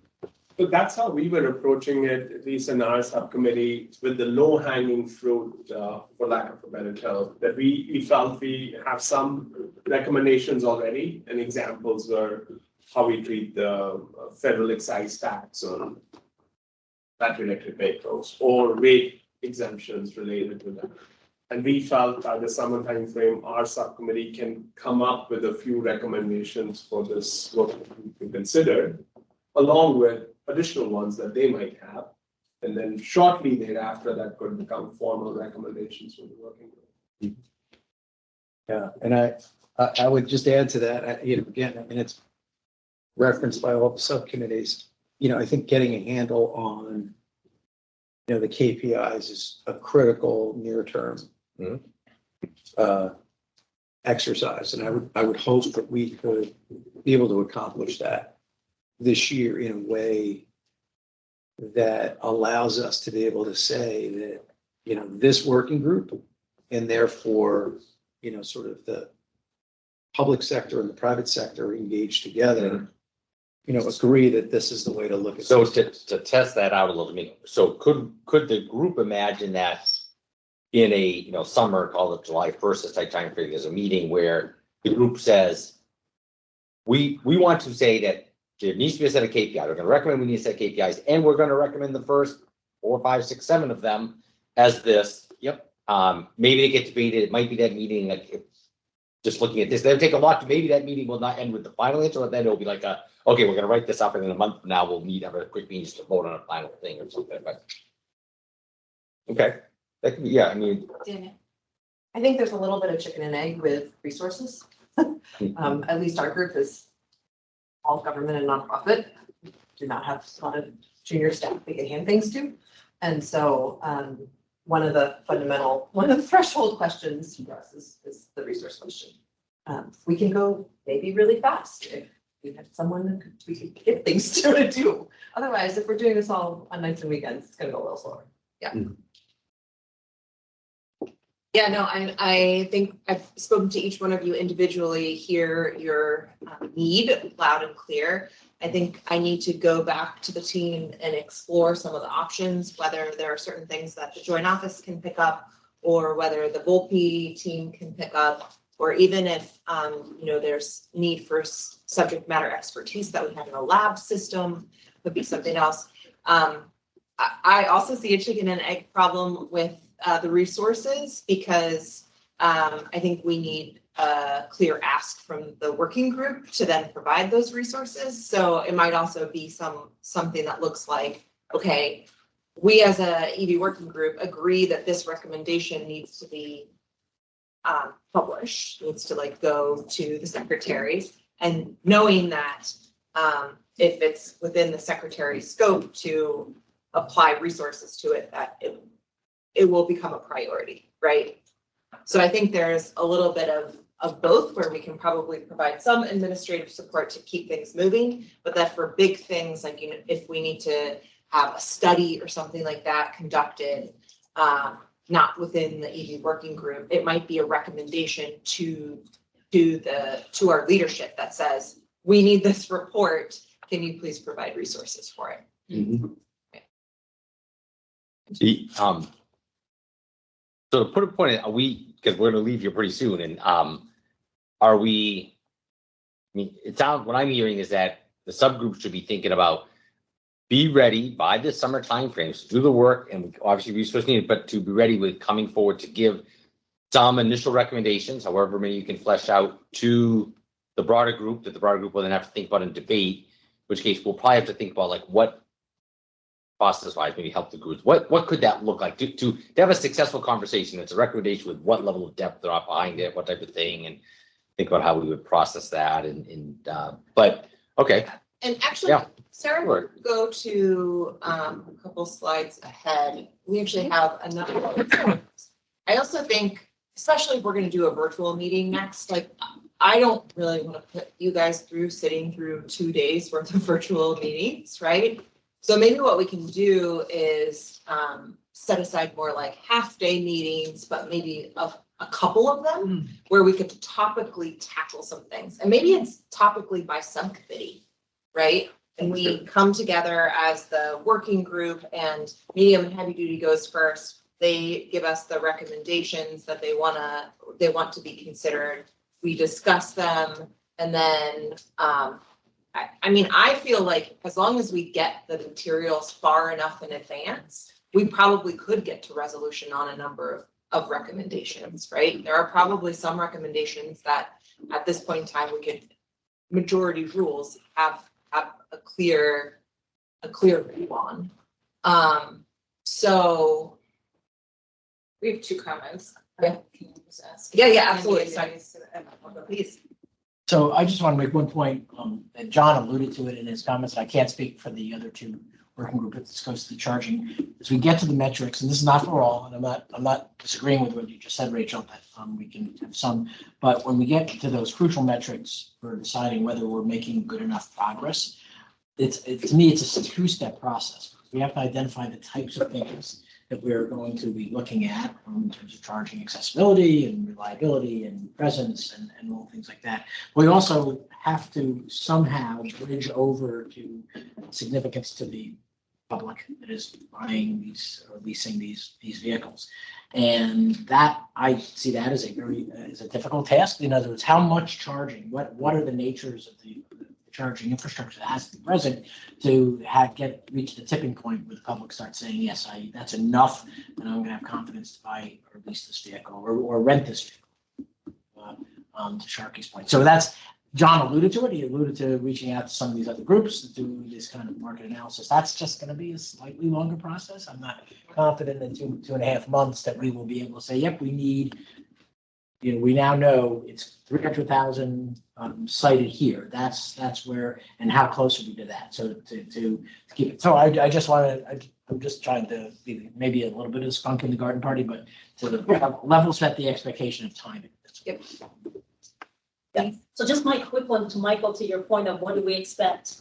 My hope and desire is there's so much amazing knowledge in this room from the companies and everybody and the business aspects that folks represent, that as the government and different entities are doing analysis and presenting information, if we've got some information that could be helpful, then we able to provide that when we can. And if there's this summer, if we can provide some as a team that said some low-hanging fruit, pieces of information that may be helpful in shaping some of the policies or providing some depth into some areas that are soft, then we should be able to do that whenever we can. And it may be just like the cybersecurity meeting that happened earlier, the presentation, and someone in here mentions something and the person on there says, I'm going to highlight that even more. I'm going to elevate that into importance than where I had it before. And I was just looking for just that bit of a push to do it. And so that's kind of my hope and desire, that we can be able to do that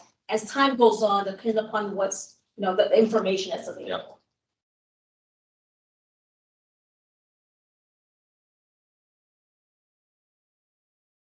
Where do you want to go from here, Rachel?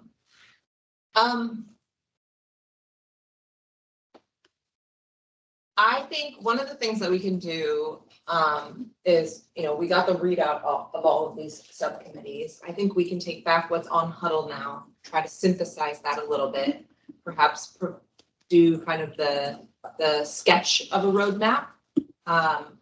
Recognizing that each subcommittee is going to probably have a slightly different perspective or level of detail in the slides. And so we can do what we can to pull it together and maybe circulate that to the EV working group soon so that people can start thinking about it. And then we, I think we want the subcommittees to continue to meet. I think I've heard most of them are meeting at this point now every other week, if not weekly. And I think we can, let's go ahead and schedule so that we're holding time on people's calendars. Perhaps if it's virtual, I'm not hearing any concerns with like a couple of half days in maybe like a 2-week period where we can hold some time for now, if it's virtual. And then we can continue to kind of flesh this out as you guys are meeting and starting to flesh out those recommendations more. I mean, I really appreciate, Michael, your suggestion to kind of drive towards recommendations and actionable items. But I also want to recognize that we also just did provide a deliverable for the EV working group, right? So we might be a little bit in brainstorm mode again of like how, okay, like we got the priority set. Okay, now we need to expand a little bit more. And then I don't know if it's the next EV working group meeting or the one after that, that actually is when we're contracting to some more of those recommendations, just knowing that all of us are volunteering our time, right? My fear is if you don't target for the next one, you won't make the one after that. Yeah. At least have the first, like, to start thinking about, like, Yeah. I need, like, we need to come up with recommendations, and maybe the next one is like, I don't know how to form, like, I've got some, but they're so loose, they're not ready yet. But I'm afraid if we set an expectation that we aren't creating them, they just will never happen. They'll be at the end of the year, next year, the next report. I won't let that happen.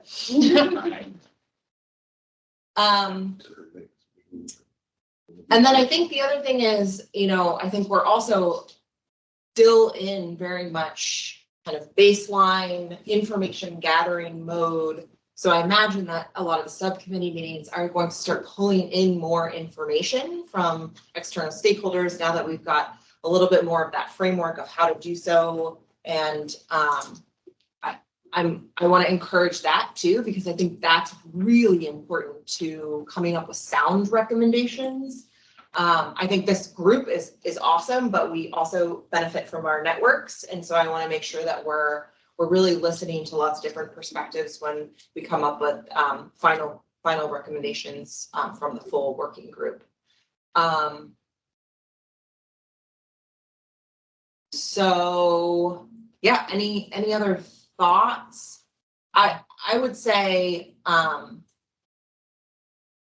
let's work towards trying to come up with some recommendations, but if you guys also think of presentations that you think would be useful for the full group, let's start bubbling those up as well, because we can utilize some of our time spent in the public meeting also getting those presentations and deliberating on them. We've had, I think there's a small amount of presentation time in these 2 days because we wanted to get the report solidified.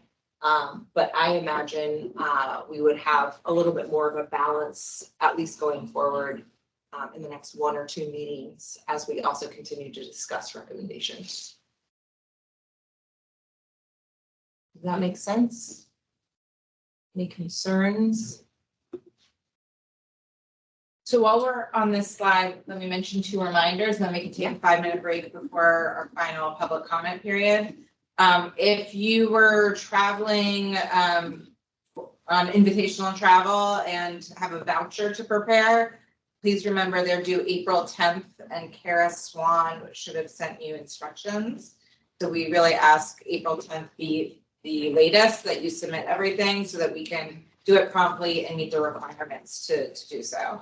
Also, if you have follow-up questions on the presentations during yesterday or today, you can send them to us and we'll compile them and share them with the presenters and put them in our meeting notes. Sarah, do you have a reminder? And all of the presentations are now in Huddle.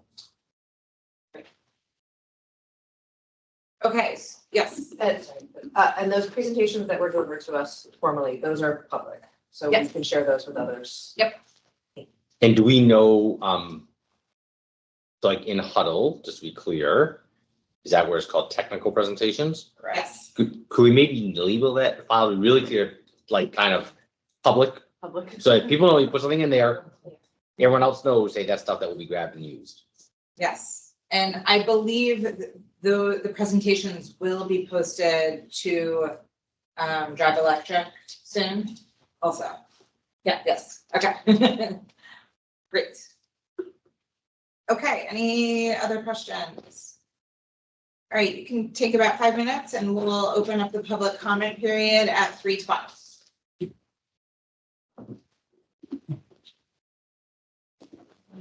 Thank you. Hopefully you'll get it. Yeah. Actually, John. That's an easy. Yeah, I will. I was wondering. May not be. Just having the conversation. Yeah. Thank you for that email. I think I'll just get up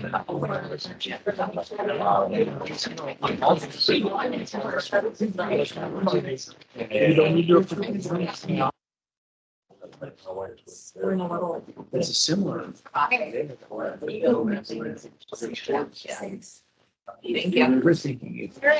going to round out the day with our second of 2 public comment periods.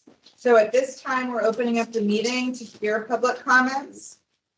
For those joining us, if you are interested in making a comment, please raise your hand in Teams and we'll call on you.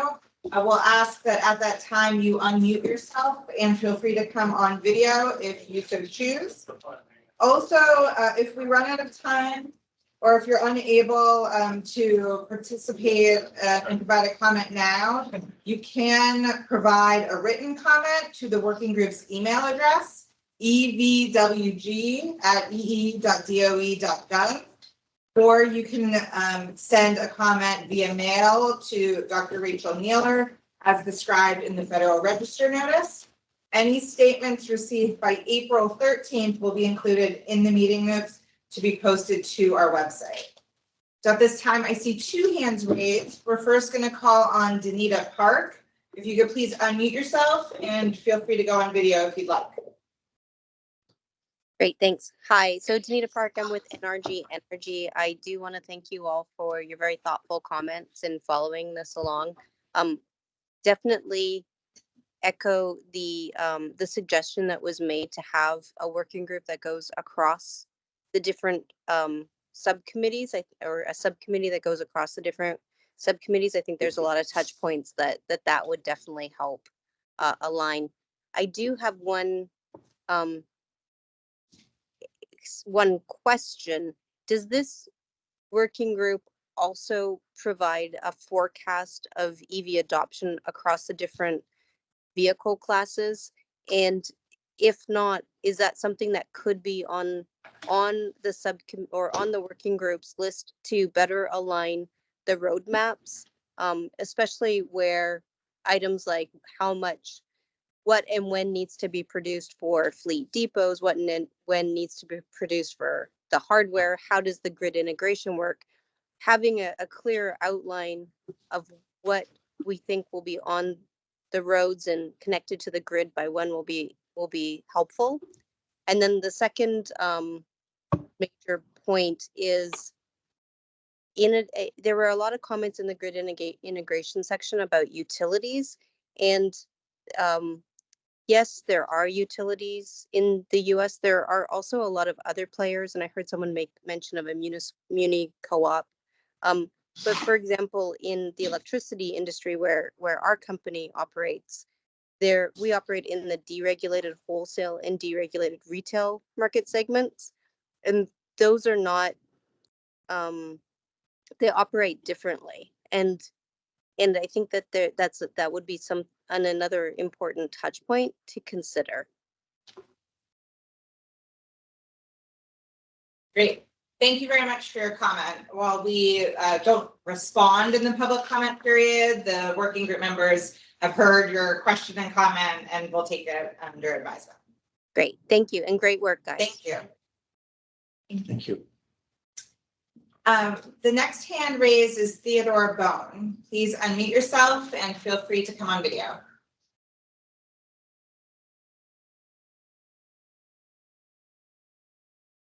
There we go. Thanks. It took a while for it to unlock. So thanks for the 2 days of comment, Michael Barabee. And so it was frustrating because we couldn't even give thumbs up or any chat stuff. So we've been kind of applauding silently for 2 days.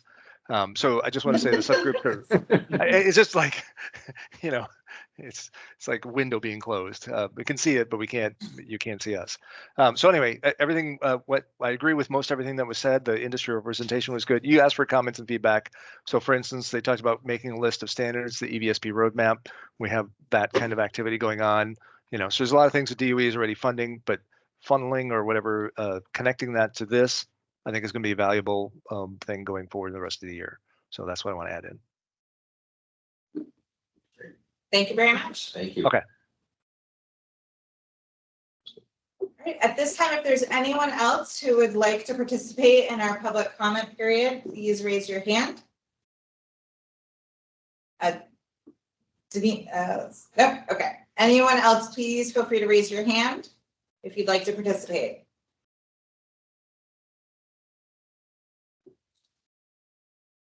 Okay.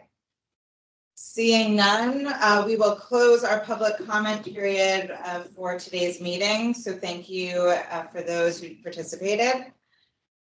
And at this time, I think we are ready to wrap things up. I'll turn to the working group. Are there any final comments, questions, observations that you'd like to share for the good of the order before we adjourn? Well done to our facilitator. Yes.